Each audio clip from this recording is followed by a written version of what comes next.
ನಮ್ಮ ಪಂಡಿತ ಪದ್ಮನಾಭಾಚಾರ್ಯರು ಪ್ರಾರಬ್ಧ ಕರ್ಮ ಇದನ್ನು ಭೋಗ ಮಾಡಲೇಬೇಕೆ ಅನ್ನುವಂತಹ ಒಂದು ಶಾಸ್ತ್ರೀಯವಾದ ಎಲ್ಲರಿಗೂ ಅರ್ಥವಾಗುವ ಒಂದು ವಿಷಯ. ಇದನ್ನು ನೀವು ಮತ್ತು ಸುಖ ಪ್ರಾರಬ್ಧ ಅನ್ನುವ ದೃಷ್ಟಿಯಲ್ಲಿ ಇದನ್ನು ಕೇಳಲೇಬೇಕು. ಎಲ್ಲರೂ ಕೂಡ ಅವಶ್ಯವಾಗಿ ಇದನ್ನು ಕೇಳಲೇಬೇಕು. ನಮ್ಮ ಪಂಡಿತ ಪದ್ಮನಾಭಾಚಾರ್ಯರ ಬಗ್ಗೆ ಹೇಳುವುದಾದರೆ, ಸತ್ಯಧ್ಯಾನ ವಿದ್ಯಾಪೀಠದಲ್ಲಿ ಸುಧಾಂತ ಅಧ್ಯಯನವನ್ನು ಮಾಡಿ ತಾವೇ ವೇದವ್ಯಾಸ ವಿದ್ಯಾಪೀಠ ಅಂತ ಹೈದರಾಬಾದಿನಲ್ಲಿ ನಿರ್ಮಾಣ ಮಾಡಿ ಅಲ್ಲಿ ಮಣಿಮಂಜರಿಯಿಂದ ಶ್ರೀಮನ್ಯಾಯಸುಧಾ ತನಕ ಪಾಠವನ್ನು ಇಬ್ಬರಿಗೆ ಹೇಳಿ ಆ ಇಬ್ಬರಿಂದ ಸಮಗ್ರವಾದ ಶ್ರೀಮನ್ಯಾಯಸುಧಾ ಪರೀಕ್ಷೆಯನ್ನು ಸ್ವಾಮಿಗಳ ಬಳಿಯಲ್ಲಿ ಕೊಡಿಸಿದ ಕೀರ್ತಿ ಅದು ಪಂಡಿತ ಪದ್ಮನಾಭಾಚಾರ್ಯರಿಗೆ ಸಲ್ಲುವಂಥದ್ದು. ಇದು ಭೂತಕಾಲದ ಕಥೆ. ಆದರೆ ಭವಿಷ್ಯದಲ್ಲಿ ಇನ್ನು ಕೆಲವೇ ದಿವಸಗಳಲ್ಲಿ 4 ಜನ ವಿದ್ಯಾರ್ಥಿಗಳಿಂದ ಸಮಗ್ರವಾದ ಶ್ರೀಮನ್ಯಾಯಸುಧಾ ಪರೀಕ್ಷೆಯನ್ನು ಕೊಡಿಸೋರಿದ್ದಾರೆ. ಮೊನ್ನೆ ನ್ಯಾಯಾಮೃತ ಚಂದ್ರಿಕಾ ಪರೀಕ್ಷೆಯನ್ನು ಅವರ ಶಿಷ್ಯರಿಂದ ಕೊಡಿಸಿದ್ದಾರೆ. ಹೀಗೆ ಪಾಠ ಪ್ರವಚನವನ್ನೇ ಉಸಿರಾಗಿ ಮಾಡಿಕೊಂಡಂತಹ ಪದ್ಮನಾಭಾಚಾರ್ಯ ಚಿಟುಗುಪ್ಪ ಅವರು ಈಗ ಪ್ರಾರಬ್ಧ ಕರ್ಮ ಇದನ್ನು ಇಲ್ಲೋಡಿ, ದಯಮಾಡಿ ಇದು ಸಭಾಮಂದಿರ ಅಂತ ಕರಿತೇವೆ ನಾವು. ನಕುಲಿ ದಂತೈ ಪರಿವೃತ ಪವಿಃ ಸರ್ವಸ್ಯೈ ವಾಚ ಈಶಾನ ಚಾರುಮಾಮಿಹ ವಾದಯೇತ್. ಅಯಂ ಸರ್ವೇಷ್ಟದಾತಾ ಮೇ ಸರ್ವಾರಿಷ್ಟ ನಿವಾರಕಃ ಸರ್ವೋತ್ಕೃಷ್ಟೋಯಮೇವೈಕಃ ತದೀಯೋಹಂ ಸಮೇಪತಿಃ. ಬುದ್ಧಿರ್ಬಲಂ ಯಶೋಧೈರ್ಯಂ ನಿರ್ಭಯತ್ವಂ ಅರೋಗತಾ ಅಜಾಡ್ಯಂ ವಾಕ್ಪಟುತ್ವಂಚ ಹನುಮತ್ ಸ್ಮರಣಾತ್ ಭವೇತ್. ವಾಣಿತೆ ಕರವಾಣ್ಯಂಬ ಚರಣೋ ಹೃದಯ ಸರ್ವದಾ ಮದ್ವಾಕ್ಯ ಸರಣಿರ್ಭೂಯಾತ್. ಶ್ರೀಮದಾಚಾರ್ಯ ಭಾವಗ ನೌಮಿನ್ಯಾಯ ಸುಧಾಧಿಕೃಜ್ಜಯಮುನೀನ್ ಶ್ರೀಪಾದರಾಟ್ ಸನ್ಮಣೀನ್ ವ್ಯಾಸಾರ್ಯಾನ್ ವಿವಿಧಾಗಮಾಬ್ಧಿವಿಹರಾನ್ ಶ್ರೀವಾದಿರಾಜಾನಪಿ ವಂದೇ ಹಂಸವರಾನ್ ರಘೂತ್ತಮಗುರೂನ್ ವೈದಗ್ಧ್ಯವಾರಾಂ ನಿಧೀನ್ ಶ್ರೀ ಸತ್ಯವ್ರತ ರಾಘವೇಂದ್ರ ಮುನಿಪಾನ್ ಸದ್ಬೋಧ ಸಧ್ಯಾನಪಾನ್ ಸತ್ಯಾಭಿದ್ಯ ಕರಾಬ್ಜೋತ್ಥಾನ್ ಪಂಚಾಶದ್ವರ್ಷಪೂಜಕಾನ್ ಸತ್ಯಪ್ರಮೋದ ತೀರ್ಥಾರ್ಯಾನ್ ನೌಮಿನ್ಯಾಯ ಸುಧಾರತಾನ್ ಶಾಸ್ತ್ರೇಷು ಪಾರದೃಶ್ವಾನಂ ಶಾಸ್ತ್ರಜ್ಞೇಷು ಚ ವತ್ಸಲಂ ದೀನಭಕ್ತೋದ್ಧಾರಕರಂ ಸತ್ಯಾತ್ಮಾನಂ ಗುರುಂ ಭಜೆ. ವಿದ್ಯಾಪೀಠ ವಿಧಾತಾರಂ ವಿದ್ಯಾವಾರಿಧಿಚಂದಿರಂ ವಿದ್ಯಾರ್ಥಿವತ್ಸಲಂ ವಂದೇ ಮಹಾಮಹಿಮ ಸದ್ಗುರುಂ. ಆಪಾದಮೌಲಿಪರ್ಯಂತಂ ಗುರುಣಾಂ ಆಕೃತಿಂ ಸ್ಮರೇತ್ ತೇನ ವಿಘ್ನಾಃ ಪ್ರಣಶ್ಯಂತಿ ಸಿದ್ಧ್ಯಂತಿ ಚ ಮನೋರಥಾಃ. ಸಭೆಯ ಅಧ್ಯಕ್ಷ ಸ್ಥಾನದಲ್ಲಿ ಕುಳಿತಿರುವ ಪೂಜ್ಯಾಚಾರ್ಯರಿಗೆ ಶಿರಸಾಷ್ಟಾಂಗ ಪ್ರಣಾಮಗಳನ್ನು ಸಮರ್ಪಣೆಯನ್ನು ಮಾಡಿ, ಎಲ್ಲ ಹಿರಿಯ ಗಣ್ಯ ಶ್ರೇಷ್ಠ ವಿದ್ವಾಂಸರಿಗೂ ಸಾಷ್ಟಾಂಗ ವಂದನೆಗಳನ್ನು ಮಾಡಿ,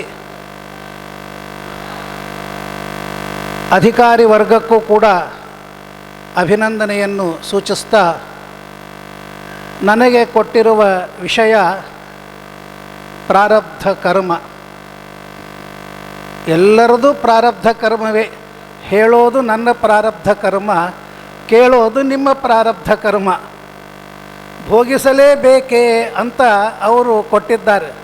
ಭೋಗಿಸಲೇಬೇಕು ಅಂತ ಉತ್ತರ, ಬಿಟ್ಕೊಳ್ಳಬಹುದು ಅನ್ನೋದು ಉತ್ತರ. ಎದ್ದು ಹೋಗಬಹುದು ಬೇಕಾದವರು. ಶ್ರೀ ಗುರುಭ್ಯೋ ನಮಃ.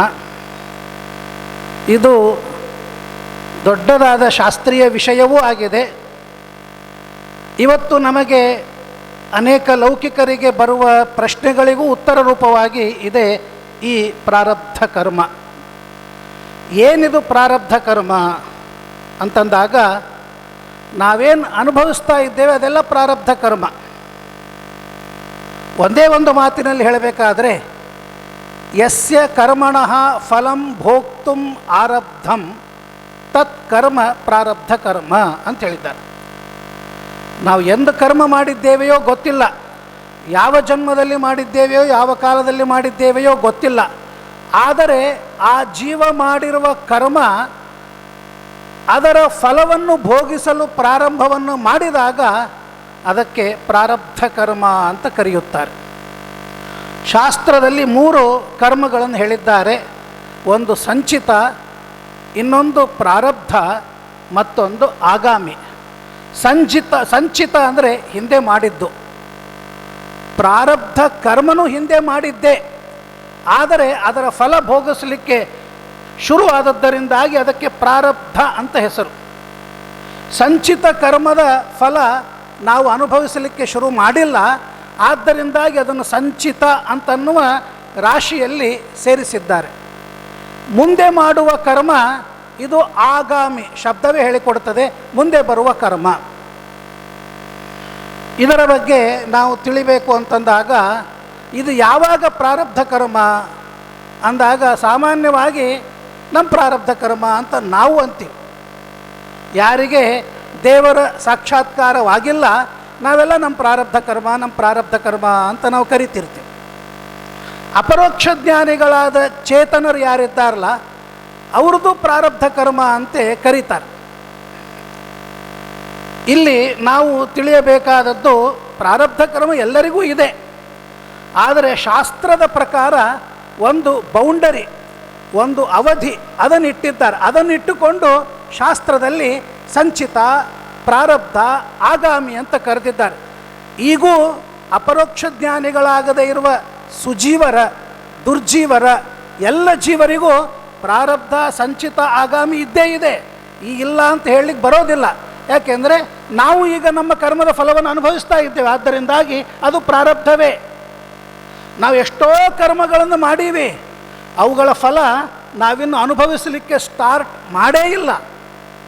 ರಾಶಿ ರಾಶಿ ಪರ್ವತ ಪ್ರಾಯವಾಗಿ ನಮ್ಮ ಕರ್ಮಗಳು ಹಿಂದೆ ಇವೆ ಮಾಡಿದ್ದು, ಅದರ ಫಲ ನಾವಿನ್ನೂ ಅನುಭವಿಸಲಿಕ್ಕೆ ಶುರು ಮಾಡಿಲ್ಲ. ಎಷ್ಟೋ ಕರ್ಮಗಳನ್ನು ಜೀವರು ಅನುಭವಿಸುವುದೇ ಇಲ್ಲ, ಆದ್ದರಿಂದಾಗಿ ಅವುಗಳನ್ನು ಸಂಚಿತ ಅಂತನ್ನುವ ರಾಶಿಯಲ್ಲಿ ಹಾಕಿಟ್ಟಿದ್ದಾರೆ. ಯಾವ ಕರ್ಮಗಳನ್ನು ಅನುಭವಿಸ್ತಾನೆ ಅವನು ಅಪರೋಕ್ಷಿಯಾಗಿರಬಹುದು, ಅನಪರೋಕ್ಷಿಯಾಗಿರಬಹುದು, ಅವೆಲ್ಲವೂ ಪ್ರಾರಬ್ಧವೇ. ಆಗಾಮಿ ಅಂದಾಗ ನಮಗೇನು ಇವಾಗಲೇ ಅಪರೋಕ್ಷ ಜ್ಞಾನವಾಗ್ತದೆ ಅಂತ ಅನ್ನೋದಿಲ್ಲ. ಯಾಕಂದರೆ ಅಪರೋಕ್ಷ ಜ್ಞಾನವಾಗಬೇಕಾದ್ರೆ ಇನ್ನೂ ನಾವು ಸಾಧನೆಯ ಮೊದಲನೇ ಹೆಜ್ಜೆಯಲ್ಲಿ ಇದ್ದೇವೆ. ನಮ್ಮ ಸಾಧನೆ ಪೂರ್ತಿ ಆದಾಗ ಶಿಷ್ಯ ಯೋಗ್ಯತಾಭಿಜ್ಞರಾದ ಗುರುಗಳು ಬಂದು ಇದನ್ನು ನೀನು ಉಪಾಸನೆಯನ್ನು ಮಾಡಬೇಕು ಅಂತ ಬಂದು ಯಾವಾಗ ಹೇಳ್ತಾರೋ ಆಗ ನಮ್ಮ ನೈಜವಾದ ಸಾಧನೆ ಪ್ರಾರಂಭವಾಗ್ತದೆ. ಅಲ್ಲಿಯವರೆಗೆ ಇದ್ದೇವೆ, ಸಾಧನೆ ಮಾಡ್ತಾ ಇದ್ದೇವೆ, ಏನು ಅನ್ನೋದು ನಮಗೆ ಗೊತ್ತಿಲ್ಲ. ಹಾಗಾಗಿ ನಮಗೂ ಆಗಾಮಿ ಕರ್ಮಗಳಿವೆ. ಹಾಗಾಗಿ ಸಂಚಿತ, ಆಗಾಮಿ, ಪ್ರಾರಬ್ಧ ಇದು ಅಪರೋಕ್ಷಿಗಳಿಗೂ ಅನಪರೋಕ್ಷಿಗಳಿಗೂ ಸಮಾನ. ಆದರೆ ಅಪರೋಕ್ಷ ಜ್ಞಾನಿಗಳ ಬಗ್ಗೆ ಅವರು ಕೊಟ್ಟ ವಿಷಯ ನಾನು ಹೀಗೆ ತಿಳಿದುಕೊಂಡಿದ್ದೇನೆ. ಅಪರೋಕ್ಷ ಜ್ಞಾನಿಗಳ ಬಗ್ಗೆ ಅವರು ವಿಷಯವನ್ನು ಕೊಟ್ಟಿದ್ದಾರೆ. ಪ್ರಾರಬ್ಧ ಕರ್ಮಗಳನ್ನು ಭೋಗಿಸಲೇಬೇಕೇ. ಅದರಿಂದ ಏನಾಯಿತು, ಇನ್ನೆರಡು ಕರ್ಮಗಳನ್ನು ಭೋಗಿಸಬೇಕಾಗಿಲ್ಲ. ಇನ್ನೆರಡು ಕರ್ಮ ಯಾವುದು? ಒಂದು ಸಂಚಿತ, ಮತ್ತೊಂದು ಆಗಾಮಿ. ಸಂಚಿತವನ್ನು ಭೋಗ ಮಾಡಬೇಕೆಂಬ ನಿಯಮವಿಲ್ಲ. ಇದು ಯಾರಿಗೆ? ಅಪರೋಕ್ಷ ಜ್ಞಾನಿಗಳಿಗೆ. ನಮಗೆ ಸಂಚಿತವೂ ಕೂಡ ಒಂದು ವೇಳೆ ಆ ಸಂಚಿತ ಕರ್ಮಗಳ ರಾಶಿಯಲ್ಲಿರುವ ಕೆಲವು ಕರ್ಮಗಳನ್ನು ಅನುಭವಿಸಲಿಕ್ಕೆ ಪರಮಾತ್ಮ ಕೊಟ್ಟು ಬಿಟ್ಟ ಅಂದರೆ ಅವು ಪ್ರಾರಬ್ಧವಾಗಿ ಬಿಡ್ತವೆ. ಆದರೆ ಅಪರೋಕ್ಷ ಜ್ಞಾನಿಗಳಿಗೆ ಅದಕ್ಕೆ ಅವಧಿ ಅಂತ ನಾನು ಹೇಳಿದೆ. ಅಪರೋಕ್ಷ ಜ್ಞಾನ ಯಾವ ಕ್ಷಣಕ್ಕೆ ಆ ಜೀವನಿಗೆ ಆಗುತ್ತದೆಯೋ ಆವಾಗಿನಿಂದ ನಮಗೆ ಸ್ಪಷ್ಟವಾಗಿ ಸಂಚಿತ ಅಂದರೆ ನಮಗಲ್ಲ, ದೇವರಿಗೆ, ತತ್ವಾಭಿಮಾನಿ ದೇವತೆಗಳಿಗೆ ಗೊತ್ತಾಗ್ತದೆ. ನಮಗೆ ಗೊತ್ತಾಗೋದಿಲ್ಲ ಯಾವುದು ಸಂಚಿತ ಯಾವುದು ಪ್ರಾರಬ್ಧ ಅನ್ನೋದು ಗೊತ್ತಾಗ್ತದೆ. ಆ ಸಂಚಿತವಾದ ಕರ್ಮಗಳ ನಾಶವಾಗುತ್ತದೆ. ಶಾಸ್ತ್ರೀಯವಾದ ಪ್ರಮೇಯವಿದೆ. ಇಲ್ಲಿ ನಾಶ ಅಂದರೆ ಕರ್ಮಗಳ ನಾಶ. ಕರ್ಮ ಅನ್ನೋ ಶಬ್ದಕ್ಕೆ ಶಾರೀರಿಕವಾದ, ಮಾನಸಿಕವಾದ ಅಥವಾ ವಾಚನಿಕವಾದ ಕರ್ಮವಲ್ಲ. ಯಾಕೆಂದರೆ ಕರ್ಮ ಅಂದರೆ ಕ್ರಿಯಾ. ಇಲ್ಲಿ ಕಾಮಕಾರೇಣ ಚೈಕೆ ಅಂತನ್ನುವ ಸೂತ್ರ. ಆ ಸೂತ್ರದಲ್ಲಿ ಕರ್ಮಗಳ ನಾಶವನ್ನೇ ಹೇಳಬೇಕೆ ಅಂತ ಪ್ರಶ್ನೆಯನ್ನು ಮಾಡಿಕೊಂಡು ಕರ್ಮಗಳ ನಾಶವನ್ನು ಹೇಳಲಿಕ್ಕೆ ಬರೋದಿಲ್ಲ. ಯಾಕೆಂದರೆ ಕರ್ಮಣಾಂ ನಿರ್ಭಾಗತ್ವ ಅಂತ ಉತ್ತರವನ್ನು ಕೊಡ್ತಾರೆ. ಕರ್ಮಗಳಲ್ಲಿ ಭಾಗವಿಲ್ಲ. ಕರ್ಮ ಅಂದ್ರೇನು? ಭಾಗವಿದೆ ಅಲ್ಲ. ಇವತ್ತೇ ನಾನು ಒಂದು ಕರ್ಮವನ್ನು ಮಾಡಲು ಶುರು ಮಾಡಿದಾಗ 8 ದಿನದ ಕರ್ಮ. ಇವತ್ತು ಇಷ್ಟು ನಾನು ಮಾಡಬೇಕು, ನಾಳೆ ಸ್ವಲ್ಪ ಮಾಡಬೇಕು, ನಾಡ್ದು ಸ್ವಲ್ಪ ಮಾಡಬೇಕು. 8 ದಿನದ ಅವಧಿಯಲ್ಲಿ ಆ ಕರ್ಮವನ್ನು ಮುಗಿಸಿದಾಗ ಕರ್ಮಗಳಲ್ಲಿ ಭಾಗವಿದೆಯಲ್ಲ. ನಿರ್ಭಾಗತ್ವ ಅಂತ ಹೇಗೆ ಹೇಳಿದರು ಅಂತ ಅಂದಾಗ ನನಗೆ ಈ ಪ್ರಶ್ನೆ ಬಂದಿತ್ತು. ನಮ್ಮ ಆಚಾರ್ಯರಿಗೆ ನಾನು ಕೇಳಿದೆ, ಇನ್ನೊಂದು ವಿದ್ವಾಂಸರಿಗೆ ಗೊತ್ತು, ನಚಾನವಯವಂ ವಸ್ತು ಕ್ವಚಿತ್ ಸ್ಯಾತ್ ಮನಗೋಚರಂ. ನಮ್ಮ ಸಿದ್ಧಾಂತದ ಪ್ರಕಾರ ಯಾವ ವಸ್ತುಗಳು ಕೂಡ ನಿರವಯವವಲ್ಲ, ಭಾಗರಹಿತವಲ್ಲ, ಭಾಗ ಇದ್ದೇ ಇದೆ. ಅಂದಮೇಲೆ ಕರ್ಮಣಾಂ ನಿರ್ಭಾಗತ್ವಾತ್ ಅಂತ ಟೀಕಾಕೃತ್ಪಾದರು ಹೇಗೆ ಹೇಳಿದರು ಅಂತ ಕೇಳಿದಾಗ ಅವರು ಒಂದು ವ್ಯವಸ್ಥೆಯನ್ನು ಹೇಳಿದ್ದಾರೆ. ಅದನ್ನು ನಾನು ಹೇಳ್ತೇನೆ. ವಿದ್ವಾಂಸರು ಅದರ ಬಗ್ಗೆ ಇಂದು ಚರ್ಚೆಯನ್ನು ಮಾಡಿರಿ, ಬೇಡ ಅಂತ ಅನ್ನೋದಿಲ್ಲ. ಇಲ್ಲಿ ಕರ್ಮ ಅನ್ನೋ ಶಬ್ದಕ್ಕೆ ಏನು ಅಂತಂದರೆ ಈ ಶಾರೀರಕವಾದ ಕರ್ಮ ಅಂತ ಅರ್ಥವಲ್ಲ. ಕರ್ಮ ಅನ್ನುವ ಶಬ್ದಕ್ಕೆ ಪುಣ್ಯ ಪಾಪಗಳು ಅಂತ ಅರ್ಥ. ನನಗೆ ಒಂದು ಸ್ಟ್ರೈಕ್ ಆಯಿತು. ನಮ್ಮ ಆಚಾರ್ಯ ಅಷ್ಟು ಹೇಳಿದರು, ಕರ್ಮ ಶಬ್ದಕ್ಕೆ ಪುಣ್ಯ ಪಾಪ ಅಂತ ಅನ್ನುವ ಅರ್ಥ ಹೇಗೆ ಬರ್ತದೆ ಅಂದಾಗ ಜಿಜ್ಞಾಸಾಧಿಕರಣದಲ್ಲಿ ದ್ರವ್ಯಂ ಕರ್ಮ ಚಕಾಲಶ್ಚ ಸ್ವಭಾವೋ ಜೀವ ಏವ ಚ ಯದನುಗ್ರಹತಸ್ಸಂತಿ ನಸಂತಿ ಯದುಪೇಕ್ಷಯ ಅಂತನ್ನುವಲ್ಲಿ ದ್ರವ್ಯಂ ಕರ್ಮ, ಅಲ್ಲಿ ಕರ್ಮ ಅನ್ನುವ ಅನುವ್ಯಾಖ್ಯಾನದ ವಚನಕ್ಕೆ ಟೀಕಾಕೃತ್ಪಾದರು ಧರ್ಮಾಧರ್ಮಗಳು ಅಂತ ವ್ಯಾಖ್ಯಾನವನ್ನು ಮಾಡಿದ್ದಾರೆ. ಅಂದರೆ ಪುಣ್ಯ ಪಾಪಗಳು. ಆ ಪುಣ್ಯ ಪಾಪಗಳಲ್ಲಿ ಭಾಗವಿಲ್ಲ ಕರ್ಮಣಾಂ ಅನ್ನುವ ಶಬ್ದಕ್ಕೆ. ಅಲ್ಲೇನು ಜಿಜ್ಞಾಸಾಧಿಕರಣದಲ್ಲಿ ಪುಣ್ಯ ಪಾಪ ಧರ್ಮಾಧರ್ಮ ಅಂತ ಹೇಳಿದ್ದಾರೆಯೋ ಅದನ್ನು ಇಲ್ಲಿ ಸ್ವೀಕಾರ ಮಾಡಿದಾಗ ಆ ಕರ್ಮಗಳಲ್ಲಿ ಭಾಗವಿಲ್ಲ ಅಂತ ಅವ್ರು ಹೇಳಿದ್ದಾರೆ. ಚರ್ಚೆ ಮಾಡೋಣ. ನನಗೂ ಇದರ ಬಗ್ಗೆ ಯಾಕಂದರೆ ಈ ಈಶತ್ ಕರ್ಮ ಭುಕ್ತಂ ಇತೋಪಿ ಅವಶಿಷ್ಟಂ ಅದು ಕೆಲವೊಂದನ್ನು ಉಪಮರ್ದ ಮಾಡ್ತಾರಂತ ಇತ್ಯಾದಿಗಳನ್ನು ಹೇಳ್ಯಾರ. ಪುಣ್ಯ ಪಾಪಗಳು ಕೂಡ ಪದಾರ್ಥತ್ವಾವಚ್ಛಿನ್ನವಾದ್ದರಿಂದ ಅವುಗಳು ನಿರ್ಭಾಗ ಆಗೋದು ಹೇಗೆ? ಮತ್ತು ಆ ಪ್ರಶ್ನೆ ಅಲ್ಲೇ ಉಳಿತದೆ. ಆ ಪ್ರಶ್ನೆ ನನಗೂ ಉಳಿದಿದೆ ಮನಸ್ಸಿನಲ್ಲಿ. ಸರ್, ಈಗ ನೀವು ನಾಶ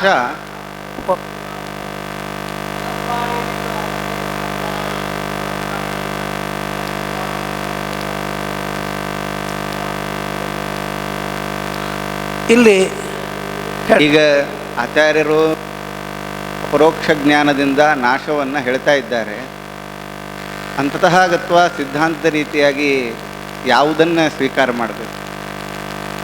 ಈಗ ಅಪರೋಕ್ಷ ಜ್ಞಾನದಿಂದ ಸಂಚಿತವಾದದ್ದರ ನಾಶ ಅಂತ ಹೇಳ್ತಾ ಇದ್ದೀರಿ.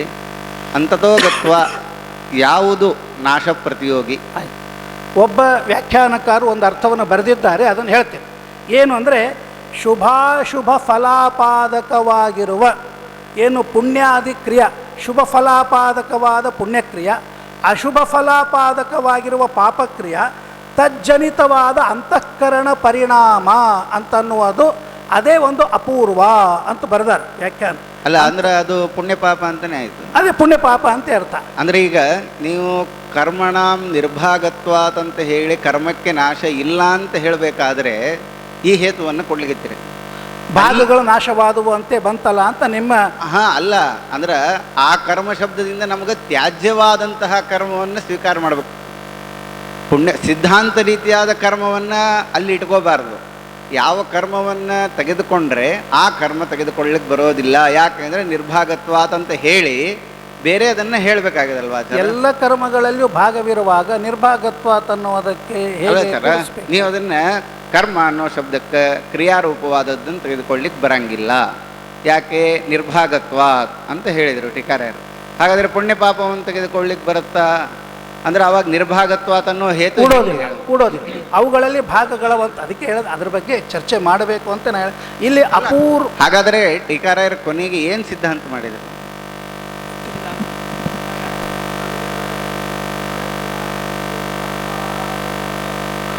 ಅಂತ ಬರೆದಾರ. ಅಲ್ಲ, ಈಶದ್ವಿನಾಶಸ್ತು ಫಲದ್ವಾರ ಏವ ಅಂತಂದಾಗ ಮತ್ತೆ ಕರ್ಮದಲ್ಲಿ ಭಾಗಗಳು ಬಂದಂತೆಯೇ ಆಯಿತು ಅನ್ನೋದೇ ಉಳಿತದೆ. ವಿನಾಶಸ್ತು ಫಲದ್ವಾರ ಏವ ಅಂದಾಗ ಮತ್ತು ಏನಾಯಿತು ಫಲಗಳಲ್ಲಿ ಭಾಗ ಬಂತು. ನಿರ್ಭಾಗತ್ವ ಅನ್ನುವುದಕ್ಕೆ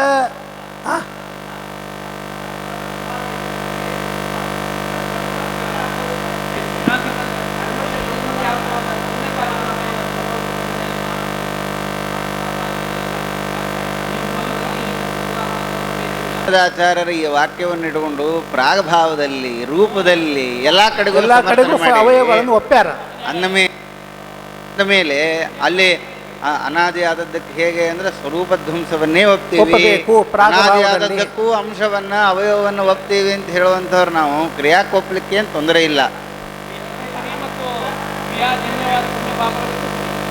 ಅಭಾವದಲ್ಲೇನೆ ಅವಯವಗಳನ್ನು ಒಪ್ಪುವಾಗ ಕರ್ಮಗಳು ಭಾವವಾದದ್ದರಿಂದಾಗಿ ಅವಶ್ಯವಾಗಿ ಭಾಗಗಳನ್ನು ಒಪ್ಪಲೇಬೇಕು ಅಂತ ಆಗ್ತದೆ.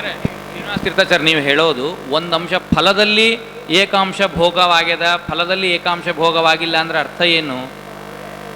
ಕರ್ಮ ಅದು ಏಕಾಂಶ ಅವನಿಗೆ ಉಪಯೋಗಕ್ಕೆ ಬಂತು, ಏಕಾಂಶ ಅವನಿಗೆ ಉಪಕಾರಿಯಾಗಿಲ್ಲ ಅನ್ನೋಲ್ಲೇ ಪರಿವಸಾನ ಆಗೋದು. ಹಣ್ಣು ಇಷ್ಟದ, ಅರ್ಧ ತಿಂದಿನಿ ಅರ್ಧ ಹುಟ್ಟಿನಿ ಅನ್ನಂಗೆ ಅಲ್ಲಲ್ಲ, ಅದು ಕರ್ಮದ ಸುಖ ಸಾಧನವನ್ನೇ ಅದು. ಯಾಕೆಂದ್ರೆ ನಾ ಇನ್ನೂ ವಿವರಣೆ ಮಾಡ್ತೀನಿ. ಭೋಗ ಅಂದ್ರೆ ಸುಖ ದುಃಖ ಸಾಕ್ಷಾತ್ಕಾರ, ಅದರಲ್ಲಿ ಈಶತ್ತು ಕರ್ಮ ಕ್ಷಣಿಕವಾಗಿದೆ. ಆದ್ದರಿಂದ ಕರ್ಮ ಕ್ಷಣಿಕ ಅಂತ ನಮ್ಮ ಸಿದ್ಧಾಂತ ಅಲ್ಲ. ಕರ್ಮ ಕ್ಷಣಿಕ ಅನ್ನೋದು ನಮ್ಮ ಸಿದ್ಧಾಂತ ಅಲ್ಲ.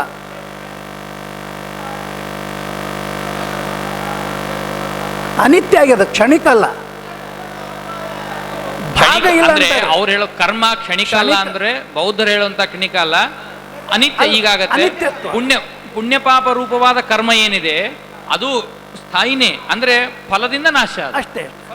ಫಲದಿಂದ ನಾಶತ್ವ ಉಂಟು, ನಿರ್ಭಾಗತ್ವ ಕೂಡಿಸೋದು ಮತ್ತೆ ಸಮಸ್ಯೆನೇ.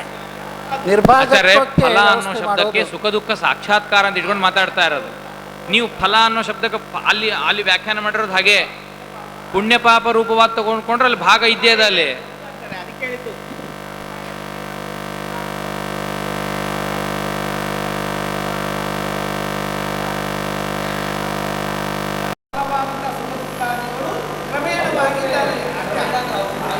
ಅಲ್ಲ ಅಂದ್ರೆ ನಿತ್ಯ ಅಲ್ಲ ಅನ್ನೋದು ಅರ್ಥ ಅಭಿಪ್ರಾಯ.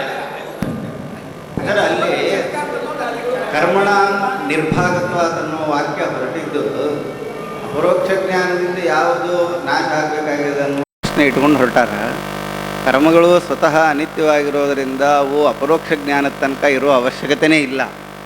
ಅದರಿಂದ ತಜ್ಜನ್ಯವಾದ ಪುಣ್ಯಪಾಪಗಳೂ ಇರ್ತಾವ, ತನ್ನ ಅಪರೋಕ್ಷ ಜ್ಞಾನದಿಂದ ನಾಶ ಅಂತ ಹೇಳಿ ಈ ಕಾರಣವನ್ನೇ ಹೇಳಿಬಿಟ್ರೆ ಸುಸೂತ್ರ ಹೋಗ್ತಿತ್ತು.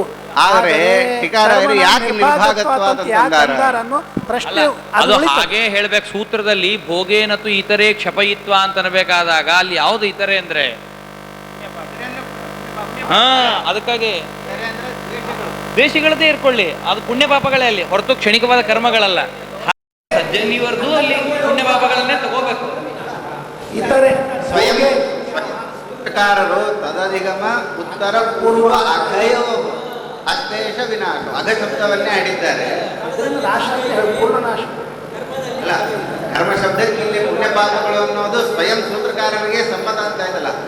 ತದಧಿಗಮ ಉತ್ತರ ಪೂರ್ವ ಅಘಯೋ, ಅಘ ಅಂದ್ರೆ ಅಲ್ಲಿ ಕರ್ಮ ಅಂತ ಅರ್ಥ ಮಾಡ್ಲಿಕ್ಕೆ ಬರೋದಿಲ್ಲ. ಇಲ್ಲ, ಅಲ್ಲಿ ಅಘ ಶಬ್ದಕ್ಕೆ ಪಾಪ ಅಂತ ಅರ್ಥವನ್ನು ಮಾಡ್ಯಾರ. ಕರ್ಮಣೋ ಅಂತ ಅಂದಿಲ್ಲ, ಅದನ್ನು ಶಬ್ದ ಮಾಡ್ಕೊಂಡ. ತದಧಿಗಮ ಉತ್ತರ ಪೂರ್ವ ಕರ್ಮಣೋ ಅಶ್ಲೇಷ ವಿನಾಶವು ತದ್ವ್ಯಪದೇಶ ಅಂತ ಹೇಳಿಲ್ಲ. ಅಘ ಅಂತ ಹೇಳಿದ್ದರಿಂದಾಗಿ ಅಘದ ನಾಶ ಮತ್ತು ಅಘದ ಅಶ್ಲೇಷ. ಇನ್ನು ಪುಣ್ಯಗಳಿಗೂ ಕೂಡ ದ್ವಿವಿಧಂ ಅಕಾಮ್ ಮೆನ್ಷನ್ ವಿಭಾಗ ಮಾಡಿ ಪುಣ್ಯದ ಅನಿಷ್ಟ ಪುಣ್ಯದ ತಸ್ಯ ಪುತ್ರ ದಾಯಮುಪಯಂತಿ ಅಂತ ಹೇಳ್ಯಾರ. ಇಷ್ಟವಾದ ಪುಣ್ಯವು ನಾನು ಅನುಭವಿಸ್ತಾನಂತ ಹೇಳ್ಯಾರ. ಅದೆಲ್ಲ ವಿವಾದವಿಲ್ಲ. ಕರ್ಮಣಾಂ ನಿರ್ಭಾಗತ್ವ ಅನ್ನೋದು ಒಂದು ಸ್ವಲ್ಪ ನಮಗಿನ್ನೊಂದು ಸ್ಪಷ್ಟವಾಗಿಲ್ಲ, ಅದ್ರ ಸಲುವಾಗಿ ನಾನು ಹೇಳಿದೆ. ಆಯ್ತಾ? ಅಶ್ಲೇಷ. ಈಗ ವಿನಾಶ ಯಾವುದು? ಸಂಚಿತವಾಗಿರತಕ್ಕಂತಹ ಪಾಪದ ವಿನಾಶವೂ ಆಗುತ್ತದೆ. ಸೂತ್ರ ತದಧಿಗಮೆ. ತತ್ ಅಂದರೆ ಬ್ರಹ್ಮ. ಯಾಕೆ ಬ್ರಹ್ಮದೃಷ್ಟಿರುತ್ಕರ್ಷಾತ್ ಅಂತ ಹಿಂದಿನ ಸೂತ್ರ. ಆದ್ದರಿಂದಾಗಿ ತತ್ಪದದಿಂದಾಗಿ ಬ್ರಹ್ಮನನ್ನು ಪರಾಮರ್ಶವನ್ನು ಮಾಡಿ ತದಧಿಗಮೆ ಅಂದರೆ ಬ್ರಹ್ಮದರ್ಶನವಾದಾಗ, ಸಾಕ್ಷಾತ್ಕಾರವಾದಾಗ ಉತ್ತರಾಘದ ಅಶ್ಲೇಷ ಪೂರ್ವಾಘದ ವಿನಾಶ ಅಂತ ಹೇಳಿದ್ದಾರೆ. ಯಾಕೆ? ಅದಕ್ಕೆ ಪ್ರಮಾಣವನ್ನು ಕೊಡ್ತಾರೆ. ತದ್ಯಥಾ ಪುಷ್ಕರ ಪಲಾಶೆ ಆಪೋ ನ ಶ್ಲಿಷ್ಯಂತೆ ಏವಂ ವಿಧಿ ಪಾಪಂ ಕರ್ಮ ನ ಶ್ಲಿಷ್ಯತೆ ಅನ್ನೋದು. ಇದು ಯಾವುದಕ್ಕೂ ಅಂತಂದರೆ ಆಗಾಮಿಯ ಅಶ್ಲೇಷ. ಆಮೇಲೆ ಪೂರ್ವಾಘದ ವಿನಾಶಕ್ಕೆ ತದ್ಯಥಾ ಇಶೀಕಾತೂಲಂ ಅಗ್ನೌ ಪ್ರೋತಂ ಪ್ರದೂಯೇತ ಏವಂ ಹೈವಾಸ್ಯ ಸರ್ವೇ ಪಾಪ್ಮಾನಃ ಪ್ರದೂಯಂತೆ ಅಂಥೇಳಿ ಪೂರ್ವಾಘದ ವಿನಾಶ. ಈ ರೀತಿಯಾಗಿ ಸಂಚಿತದ ಅಶ್ಲೇಷ, ಉತ್ತರಾಘದ ಸಂಚಿತದ ನಾಶ, ಉತ್ತರಾಘದ ಅಶ್ಲೇಷ ಅದನ್ನು ಹೇಳಿಕೊಟ್ಟಿದ್ದಾರೆ. ಇಲ್ಲಿ ಅನೇಕ ವಿಚಾರಗಳನ್ನು ಮಾಡ್ತಾರೆ. ಅಲ್ಲ, ಒಂದು ಪ್ರಮಾಣವಿದೆ. ನಾಭುಕ್ತಂ ಪ್ರಾರಬ್ಧದ ಬಗ್ಗೆ ಮುಂದೆ ಬರ್ತೇನೆ. ನಾಭುಕ್ತಂ ಕ್ಷೀಯತೆ ಕರ್ಮ ಕಲ್ಪಕೋಟಿ ಶತೈರಪಿ ಅಂತ ಇದೆ. ಯಾವ ಕರ್ಮವನ್ನು ಯಾವ ಜೀವನ ಮಾಡ್ತಾನೋ ಅದನ್ನು ಅವಶ್ಯಂ ಅನುಭೋಕ್ತವ್ಯಂ ಕೃತಂ ಕರ್ಮ ಶುಭಾಶುಭಂ. ಅವನು ಶುಭವನ್ನು ಮಾಡಿರಲಿ ಅಶುಭವನ್ನು ಮಾಡಿರಲಿ ಅವಶ್ಯಂ ಅನುಭೋಕ್ತವ್ಯಂ, ಅನುಭವಿಸಲೇಬೇಕು. ಅದನ್ನು ದಾಟಿ ಹೋಗ್ಲಿಕ್ಕೆ ಶಕ್ಯವಿಲ್ಲ. ಅನುಭವಿಸ್ತೀನಿ ಅಂತಂದರೆ ನಾಭುಕ್ತಂ ಕ್ಷೀಯತೆ ಕರ್ಮ ಕಲ್ಪಕೋಟಿ ಶತೈರಪಿ. ಅದೆಲ್ಲ ನಾಶ ಆಗ್ತದೆ ಅಂತಂದರೆ ಭೋಗವನ್ನು ಮಾಡದೆ ಅದನ್ನು ಅನುಭವಿಸ್ತಾ ಹೋಗಿ ನಾನು ತೀರಿಸ್ತೀನಿ ಅಂತಂದರೆ ಸರ್ವಥಾ ತೀರಿಸ್ಲಿಕ್ಕೆ ಶಕ್ಯವೇ ಇಲ್ಲ. ಒಂದೊಂದು ಕ್ಷಣಕ್ಕೂ ಕೂಡ ದಿನಕ್ಕೂ ಕೂಡ ದಶಾವರಾಣಾಂ ದೇಹಾನಾಂ ಕಾರಣಾನಿ ಕರೋತ್ಯಯಂ ಅಂತ ಇದ್ದದ್ದರಿಂದಾಗಿ ಅಷ್ಟು ಕರ್ಮಗಳಿವೆ.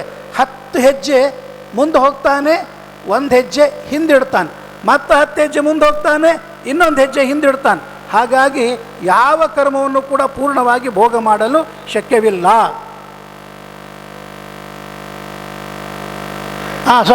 ಒಂದು ಹೆಜ್ಜೆ ಮುಂದೆ ಹೋಗ್ತಾನೆ, 10 ಹೆಜ್ಜೆ ಹಿಂದಿಡ್ತಾನೆ.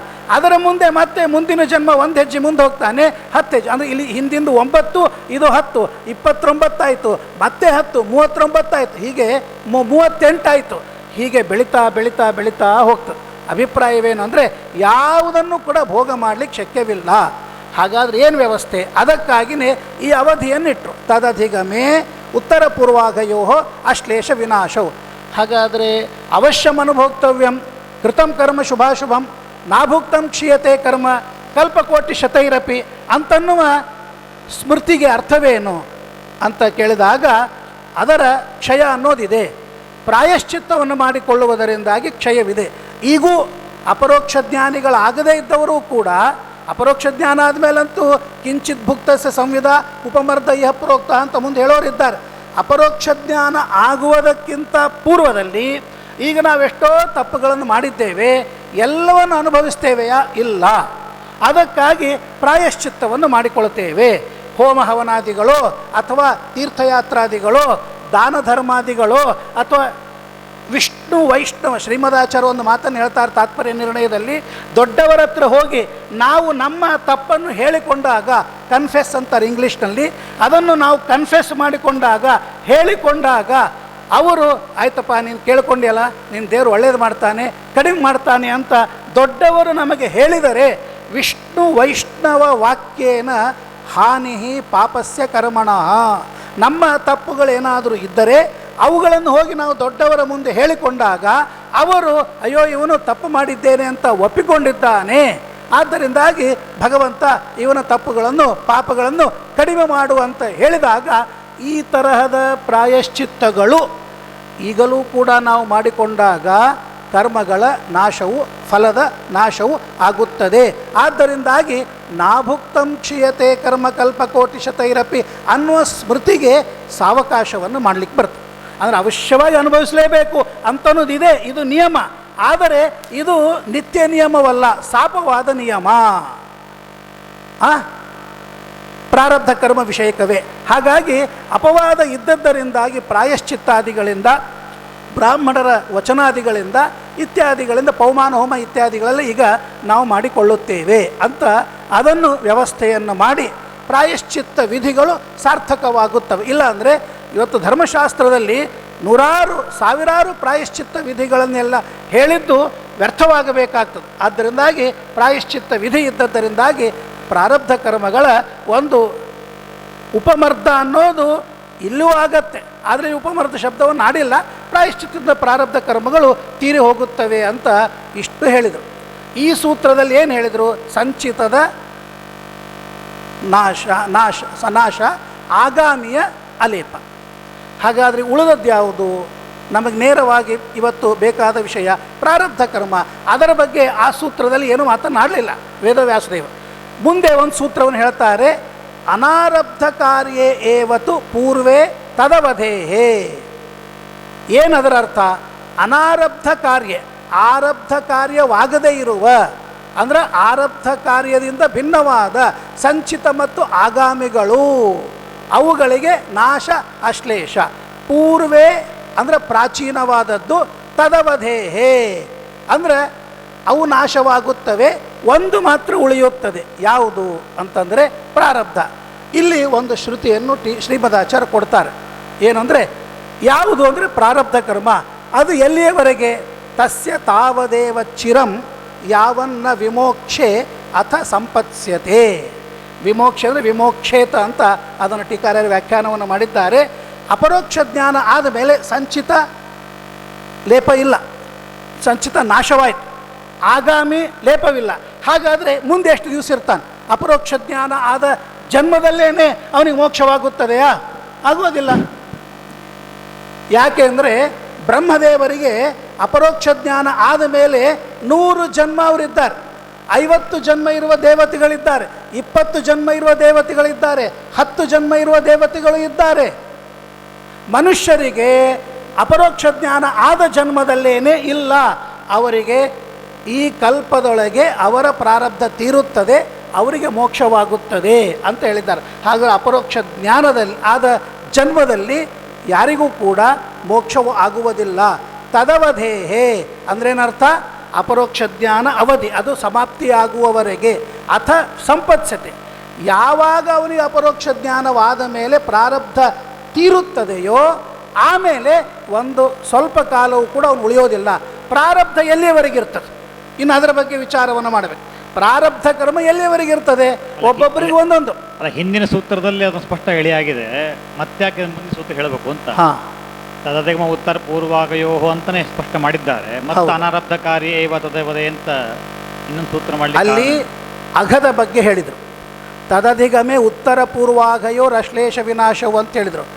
ಪುಣ್ಯದ ಬಗ್ಗೆ ಹೇಳಲಿಲ್ಲ. ಪುಣ್ಯದ ಬಗ್ಗೆ ಹೇಳುವುದಕ್ಕಾಗಿ ಅನಾರಬ್ಧ ಕಾರ್ಯ ಅಂತ ಸಾಮಾನ್ಯ ಶಬ್ದವನ್ನು ಇಟ್ಟಿದ್ದಾರೆ. ಆರಬ್ಧ ಕಾರ್ಯದಿಂದ ಭಿನ್ನವಾದ ಪುಣ್ಯ ಪಾಪ, ಪೂರ್ವೇ ಪೂರ್ವದಲ್ಲಿರುವ ಪುಣ್ಯ. ಎರಡೂ ಅಲ್ಲಿ ಸಮ್ಮತಿನೇ ಇಲ್ಲ. ಪಾಪ ಒಂದೇ ಅಂದ್ರೆ ಸೂತ್ರತ್ವ ಹಾನಿ. ಯಾಕಷ್ಟು ವಿಶ್ವತೋಮುಖ ಅಲ್ಲಲ್ಲ, ಯಾಕೆಂದ್ರೆ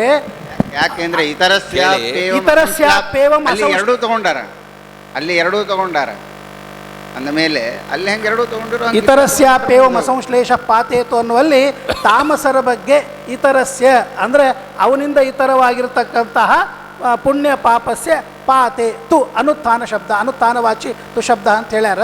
ಅವ್ರ ಬಗ್ಗೆ ಹೇಳಿದ್ರು. ಅಗಪದದ ಜಾಗದಲ್ಲೇ ಕರ್ಮಪದವನ್ನು ಹಾಕಿದ್ರೆ ಮುಗಿದೋಗ್ತಿತ್ತಲ್ಲ. ಏನಂದ್ರೆ ಅಗಪದದ ಜಾಗದಲ್ಲೇನೆ ಅಘಪದದ ಜಾಗದಲ್ಲೇನೆ ಕರ್ಮ ಶಬ್ದವನ್ನು ಇಟ್ಬಿಟ್ಟಿದ್ರೆ ಅದೇ ಶಂಕ ಮಾಡ್ಕೊಂಡಾರ. ಅಘ ಅನ್ನೋ ಶಬ್ದದ ಜಾಗದೊಳಗೇನೆ ನಾವು ಕರ್ಮ ಅಂತ ಇಟ್ಕೊಂಡ್ಬಿಟ್ರೆ ಏನಾಯ್ತು? ಈ ಸೂತ್ರ ಬೇಕಾಗಿಲ್ಲ ಅಂತಾಯ್ತು. ಕೇಳಿದ್ರಿ? ಈ ಸೂತ್ರದೊಳಗೆ ಏನು ಹೇಳ್ಯಾರ ಅಂದ್ರೆ, ಈ ಸೂತ್ರದೊಳಗೆ ಏನು ಹೇಳ್ತಾರೆ ಅಂದ್ರೆ, ಆಚಾರ್ಯರು ಪ್ರಮಾಣ ಕೊಡುವಾಗ ಯದ್ ಅನಾರಬ್ಧ ಪಾಪಂ ಸ್ಯಾತ್ ತದ್ ವಿನಶ್ಯತಿ ನಿಶ್ಚಯಾತ್. ಅನಾರಬ್ಧವಾದ ಪಶ್ಯತೋ ಬ್ರಹ್ಮ ನಿರ್ದ್ವಂದ್ವಂ ಹೀನಂಚ ಬ್ರಹ್ಮ ಪಶ್ಯತಃ. ಬ್ರಹ್ಮನ ಜ್ಞಾನಿಯಾದವನಿಗೆ ತದಧಿಗಮೆ ಅಂತ ಹೇಳಿದಾಗ ಬ್ರಹ್ಮನ ಜ್ಞಾನಿಯಾದವನಿಗೆ ಪುಣ್ಯ ಪಾಪಗಳು ಎರಡೂ ನಷ್ಟವಾಗುತ್ತವೆ. ತಾಮಸನಿಗೆ ಬ್ರಹ್ಮಜ್ಞಾನವಾಗುತ್ತದೆಯಾ? ಅಪರೋಕ್ಷ ಜ್ಞಾನ ಆಗೋದಿಲ್ಲ. ಆದರೆ ಆಚಾರ್ಯರ ವಾಕ್ಯ ಇಲ್ಲೇನಿದೆ ಅಂದರೆ, ಪಶ್ಯತೋ ಬ್ರಹ್ಮ ನಿರ್ದ್ವಂದ್ವಂ ಹೀನಂಚ ಬ್ರಹ್ಮ ಪಶ್ಯತಃ. ನಿರ್ದ್ವಂದ್ವಂ ಬ್ರಹ್ಮ ಪಶ್ಯತಃ ಪುಣ್ಯ ಪಾಪಗಳ ಅಶ್ಲೇಷ ವಿನಾಶ. ಹೀನಂಚ ಬ್ರಹ್ಮ ಪಶ್ಯತಃ ಹೀನನಾದ ಬ್ರಹ್ಮನನ್ನು ದರ್ಶನ ಮಾಡಿಕೊಂಡವನಿಗೆ. ಹಾಗಾದರೆ ತಾಮಸರಿಗೂ ಕೂಡ ಅಪರೋಕ್ಷ ಜ್ಞಾನವಿದೆ ಅಂತ ಒಪ್ಪಬೇಕಾಗುತ್ತದೆ. ಅದು ಇತರಸ್ಯಾಪ್ಯೇವಂ ಅಸಂಶ್ಲೇಷ ಪಾತೇತು ಅನ್ನುವಲ್ಲಿ ಹೇಳಬೇಕಾದ ಪ್ರಮೇಯ. ಅಲ್ಲಿ ಹೇಳಿಲ್ಲ. ಅಲ್ಲಿ ಬರೀ ಭೋಗೇನ ತ್ವಿತರೇ ಕ್ಷಪಯಿತ್ವ ಅಥ ಸಂಪತ್ಸತೆ ಎನ್ನುವಲ್ಲಿ ಬ್ರಹ್ಮನನ್ನ ಅದು ಭೋಗ ಹೇಗೆ ಅನ್ನೋ ಪ್ರಸಕ್ತಿಯಲ್ಲಿ ಬಂದಾಗ ಅಲ್ಲಿ ಹೇಳಿದ್ದಾರೆ, ಅನುವ್ಯಾಖ್ಯಾನದಲ್ಲಿ ಹಾಗೆ ವ್ಯಾಖ್ಯಾನವನ್ನು ಮಾಡಿದ್ದಾರೆ.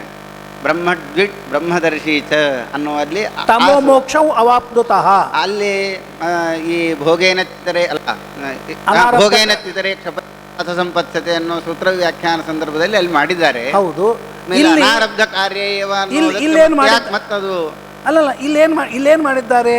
ಅನಾರಬ್ಧ ಕಾರ್ಯ ಅಂತಂದಾಗ ಆರಬ್ಧ ಕಾರ್ಯದಿಂದ ಭಿನ್ನವಾದ ಪುಣ್ಯ ಪಾಪಗಳು ಹೋಗುತ್ತವೆ ತದವದೇ ಪ್ರಾರಬ್ಧ ಇರುವವರೆಗೆ ಅಂತ ಹೇಳಿದ್ದಾರಾ?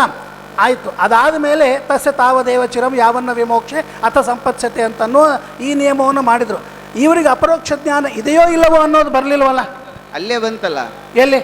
ಅಲ್ಲಿ ಆ ಸೂತ್ರದಲ್ಲಿ ಬಂದಿಲ್ಲ. ಈ ಸೂತ್ರದೊಳಗೂ ಏನು ಬಾಯಿ ಬಿಟ್ಟು ವೇದವ್ಯಾಸ ದೇವರೇನು ಹೇಳಿಲ್ಲ. ವೇದವ್ಯಾಸ ದೇವರಂತರೂ ಸ್ಪಷ್ಟವಾಗಿ ಹೇಳಿಲ್ಲ. ಭಾಷ್ಯಕಾರರು ಪ್ರಮಾಣವನ್ನು ಕೊಟ್ಟು ವ್ಯಾಖ್ಯಾನ ಮಾಡ್ತಾ ಇದ್ದಾರೆ. ಪ್ರಸಕ್ತಿ ಏನೇ ಇದ್ದಾಗ ಅಲ್ಲೇ ಭಾಷ್ಯಕಾರರು ವ್ಯಾಖ್ಯಾನ ಮಾಡುವ ಅವಶ್ಯಕತೆ ಇದ್ದಾಗ ಅಲ್ಲೇ ಮಾಡಿಬಿಟ್ಟಿದ್ರೆ ಮುಗಿದು ಹೋಗ್ತಿತ್ತು. ಈ ಮಾಡಿಲ್ಲ, ಅದು ವೇದವ್ಯಾಸ ದೇವರಿಗೆ ಗೊತ್ತು, ನಮಗೆ ಗೊತ್ತಿಲ್ಲ. ಇದು ಏನೋ ಸ್ಥಿತಸ್ಸೆ ನಾ ಹೇಳ್ತೀನಿ, ಅಲ್ಲೇ ಮಾಡ್ಬೋದಾಗಿತ್ತು, ಒಂದೇ ಸೂತ್ರದೊಳಗೆ ಹೇಳುವಂತ ಹೇಳಿಲ್ಲ ಅವರು. ಇಲ್ಲಿ ಮಾತ್ರ ಅಪರೋಕ್ಷ ಜ್ಞಾನ ಅಂತ ಹೇಳ್ಯಾರ.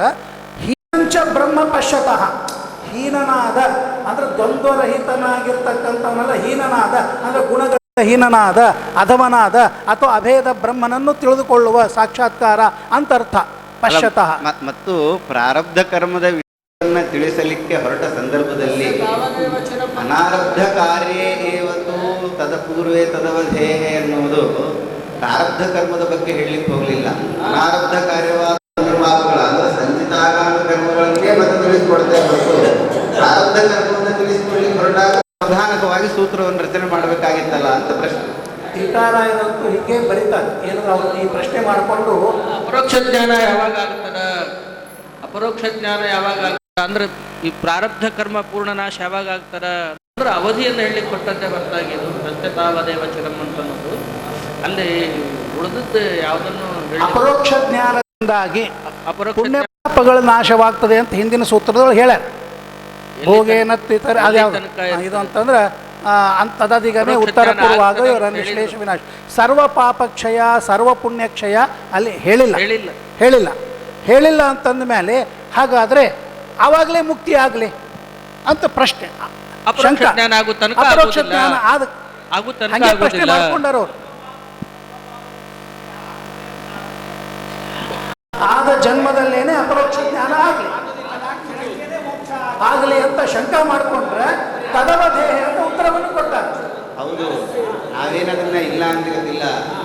ಮತ್ತೆ ಪುನಃ ಅನಾರಬ್ಧ ಕಾರ್ಯ ಅಂತ ಹೇಳಿ ಆ ಸಂಚಿತ ಆಗಾಮಿಗಳ ಕರ್ಮದ ಬಗ್ಗೆನೇ ಹೇಳಲಿಕ್ಕೆ ಹೊರಟಿರಿ. ಮತ್ತೆ ಕೇಳ್ರಿ ಆಚಾರ್ಯ, ಹೇಳಿದ್ರ ಹಾಗೆ ನೀವು ಹೇಳಿ ಹಾಗೆ ಆಚಾರ್ಯರು ಹಿಂದಿನ ಸೂತ್ರದೊಳಗೆ ಏನು ಹೇಳ್ಯಾರ ಅಂದ್ರೆ ಅಪರೋಕ್ಷ ಜ್ಞಾನದಿಂದ ಸಂಚಿತದ ನಾಶ ಆಗಾಮಿಯ ಅಲೇಪ ಅಂತ ಇಷ್ಟು ಹೇಳ್ಯಾರ.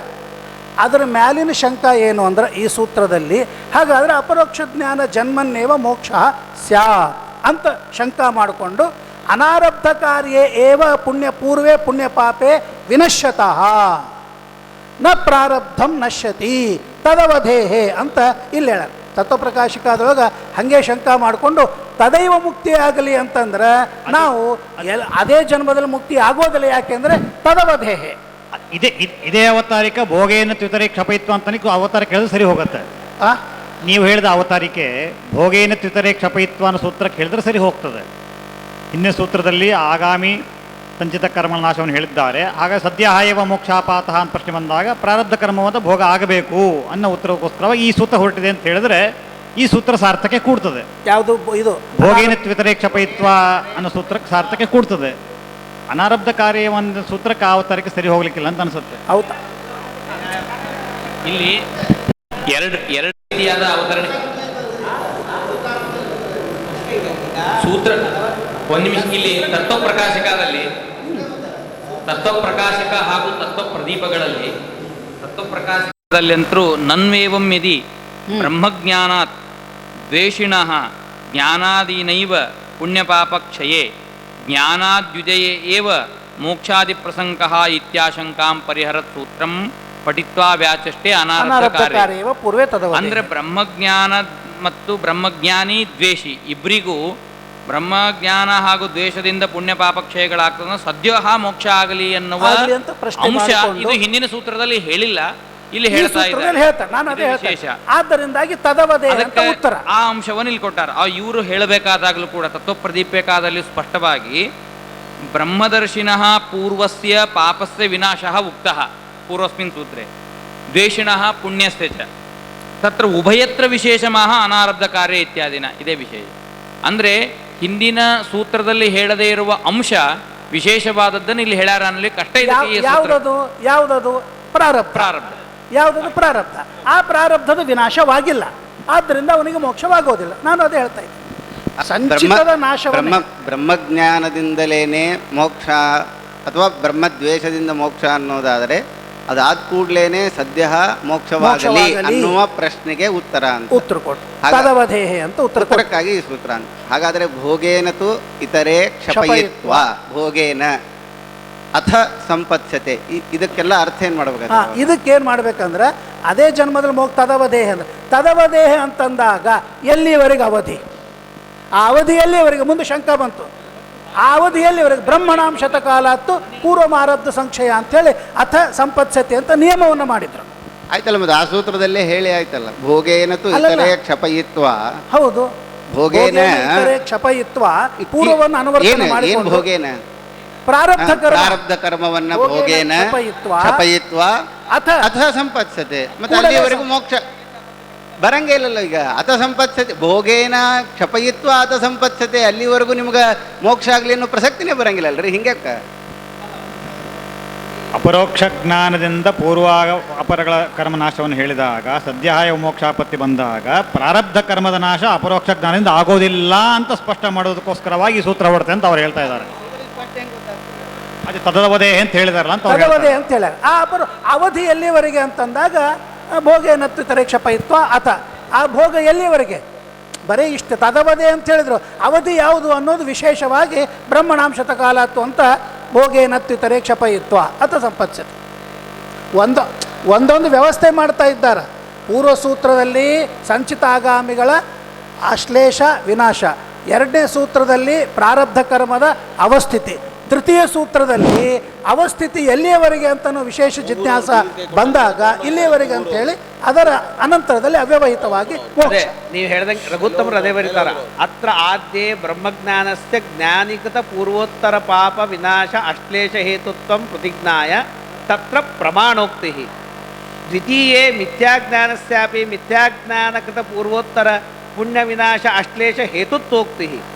ಯದಿ ಏವಂ ಬ್ರಹ್ಮಜ್ಞಾನಿದ್ವೇಷಿಣೋ ಜ್ಞಾನಾದಿನಾ ಏವ ಪುಣ್ಯಪಾಪಕ್ಷಯಃ ತರ್ಹಿ ಜ್ಞಾನಾತ್ಮುದಯೇ ಏವ ಮೋಕ್ಷಾದಿ ಪ್ರಸಂಗಃ ಇತ್ಯಾಶಂಕಾ ನಿರಾಸಾಯ ತೃತೀಯೇ ಪ್ರಾಗುಕ್ತ ವಿನಾಶ ಅಶ್ಲೇಷೌ ಅಪ್ರಾರಬ್ಧ ಪುಣ್ಯಪಾಪಯೋಃ ಏವ ನತು ಪ್ರಾರಬ್ಧ ಕರ್ಮ ಪ್ರಾರಬ್ಧಯೋಃ ಇದು ಪ್ರತಿಪಾದನಂ.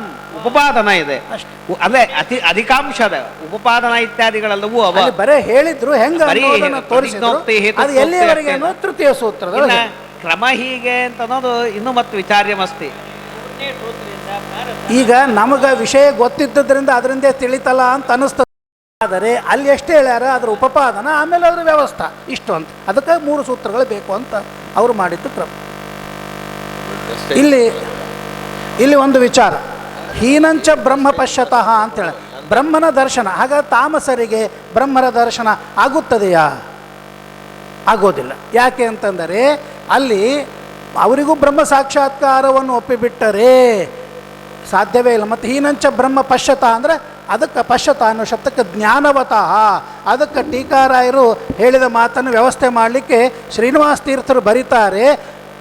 ಪಶ್ಯತ ಅಂತ ಹೇಳ್ಯಾರ. ದರ್ಶನ ಹೇಳ್ಬೇಕಂದ್ರೆ ಮಿಥ್ಯಾಜ್ಞಾನ ಪರಿಪಾಕವತಃ, ಮಿಥ್ಯಾಜ್ಞಾನದ ಪರಿಪಾಕವಾಗಬೇಕು ಅಂತೂ ಜ್ಞಾನ. ಪಶ್ಯತ ಅಂದರೆ ಅಪರೋಕ್ಷ ಜ್ಞಾನವಲ್ಲ, ದರ್ಶನ ಅಂದರೆ ಜ್ಞಾನ. ಆದ್ದರಿಂದ ಎಂಥ ಮಿಥ್ಯಾಜ್ಞಾನ ಪರಿಪಾಕ ಇಲ್ಲ. ಇನ್ನೊಂದು ತೋರಿಸ್ತಾರೆ, ದ್ವಿಷತೋವ ಅಂತ ಪ್ರಮಾಣ ವಾಕ್ಯದೊಳಗೆ ಹೇಳಿದ್ದಾರೆ. ದ್ವಿಷತೋ ಅಂದರೆ ದ್ವೇಷ ಪರಿಪಾಕ. ಒಂದು ಮಿಥ್ಯಾಜ್ಞಾನ ಪರಿಪಾಕ ಬರಬೇಕು ಅಥವಾ ದ್ವೇಷ ಪರಿಪಾಕವಿರಬೇಕು ಹೊರತು ಅವರಿಗೆ ಅಪರೋಕ್ಷ ಜ್ಞಾನವಿಲ್ಲ. ಅದಕ್ಕೊಂದು ಪ್ರಮಾಣವನ್ನು ಕೊಡ್ತಾರೆ. ನಮಗೆಲ್ಲರಿಗೂ ಗೊತ್ತದ್ದು ಏನು ಅಂದರೆ ಶ್ರೀಮದ ಟೀಕಾ ಇವರು ಅಚ್ಯುತ ಪ್ರೇಕ್ಷಾಚಾರ್ಯರು ಮಧ್ವವಿಜಯದಲ್ಲಿ ಒಂದು ಮಾತನ್ನು ಹೇಳ್ತಾರೆ. ಅವರ ಗುರುಗಳು ಯದೇ ತದಾತ್ಮೈಕ್ಯಮುಪಾಸ್ತಿ ಚೋದಿತಂ ನಮೇ ಗುರೋರಪ್ಯಪರೋಕ್ಷತಾಂ ಗತಂ. ಪುರಾತನಾನಾಮಪಿ ಸೌಮ್ಯ ಕುತ್ರಚಿತ್ ತಥೋ ಮುಕುಂದಂ ಭಜ ಸಂವಿದೆ ಮುದ. ಅಂದರೆ ಅಪರೋಕ್ಷತಾಂ ನಗತಂ ಅಂತ ಹೇಳಿದ್ದರಿಂದಾಗಿ ಅಯೋಗ್ಯರಿಗೆ ಅಪರೋಕ್ಷ ಜ್ಞಾನ ಇಲ್ಲ. ಹಾಗಾದರೆ ಅವರಿಗೆ ಪ್ರಾರಬ್ಧದ ಅನುಭವ, ಸಂಚಿತ ಆಗಾಮಿ ಪುಣ್ಯಗಳ ಅಶ್ಲೇಷ ವಿನಾಶ ಹೆಂಗೆ ಅಂದ್ರೆ, ಯಾವಾಗ ಅವರವರ ಯೋಗ್ಯತಾನುಸಾರವಾಗಿ ಮಿಥ್ಯಾಜ್ಞಾನ ಪರಿಪಕ್ವವಾಗುತ್ತದೆಯೋ ಆವಾಗ ಅವರಿಗೆ ಆ ಅವಧಿ, ಅದರ ಮುಂದೆ ಪ್ರಾರಬ್ಧದ ಪಾಪವನ್ನು ಆಮೇಲೆ ಪುಣ್ಯವನ್ನು ಕೂಡ ದುರ್ಯೋಧನಾದಿಗಳು ರಾಜ್ಯ ಭೋಗಾದಿಗಳನ್ನು ಮಾಡ್ತಾರೆ. ಆದ್ದರಿಂದಾಗಿ ಅದನ್ನು ಅನುಭವಿಸಿ ತಮಸ್ಸಿಗೆ ಹೋಗುತ್ತಾರೆ ಅಂತ ಹೇಳಿ, ಇನ್ನು ಅವಶ್ಯಮನುಭೋಕ್ತವ್ಯಂ ಕೃತಂ ಕರ್ಮ ಶುಭಾಶುಭಂ ಅನ್ನೋದಾಗಲಿ, ನಾಭುಕ್ತಂ ಕ್ಷೀಯತೆ ಕರ್ಮ ಕಲ್ಪಕೋಟಿ ಶತೈರಪಿ ಅಂತನ್ನೋದಾಗಲಿ ಹೇಗೆ ಅಂದರೆ ಅದನ್ನು ತೃತೀಯಾಧ್ಯಾಯದೊಳಗೆ ಹೇಳಿದ್ದಾರೆ. ಉಪಮರ್ದಂಚ ಅಂತನ್ನುವ ಸೂತ್ರದೊಳಗೆ ಅಲ್ಲಿ ಉಪಮರ್ದನವನ್ನು ಮಾಡಿದ್ದಾರೆ. ಉಪಮರ್ದ ಅಂದರೆ ಏನು ಅನ್ನೋದಕ್ಕೆ ಅರ್ಥವನ್ನು ಬರೀತಾರೆ ತತ್ವಪ್ರದೀಪಿಕಾಚಾರ್ಯರು. ಫಲೆ ಹ್ರಾಸಃ ಅಂತನ್ನುವ ಅರ್ಥವನ್ನು ಬರೀತಾರೆ ಉಪಮರ್ದ ಅನ್ನೋ ಶಬ್ದಕ್ಕೆ. ಉಪಮರ್ದ ಅನ್ನೋ ಶಬ್ದಕ್ಕೆ ಫಲೆ ಹ್ರಾಸಃ. ಇನ್ನೊಂದು ಅರ್ಥ ಬಹುಫಲೇ ಭವಿತವ್ಯೇ ಅಲ್ಪ ಫಲ ಅನುಭವ. ಬಹಳ ಫಲ ಆಗಬೇಕಾಗಿರ್ತದೆ, ಇದು ನಮ್ಮ ಅನುಭವ. ದೊಡ್ಡ ಆಘಾತ ಆಗಬೇಕಾಗಿತ್ತು, ನಮಗೆ ಗುರುಗಳ ಸ್ಮರಣೆ ಮಾಡಿದ್ವಿ, ದೇವರ ಸ್ಮರಣೆ ಮಾಡಿದ್ವಿ, ಸ್ವಾಮಿಗಳು ಮಂತ್ರಾಕ್ಷತೆ ಕೊಟ್ಟಿದ್ದರು, ಆದ್ದರಿಂದಾಗಿ ನಮ್ಮ ಪಕ್ಕದಲ್ಲಿದ್ದವರಿಗೆ ದೊಡ್ಡದಾಗಿರುವ ಆಘಾತವಾಯಿತು, ನಮಗಾಗಲಿಲ್ಲ.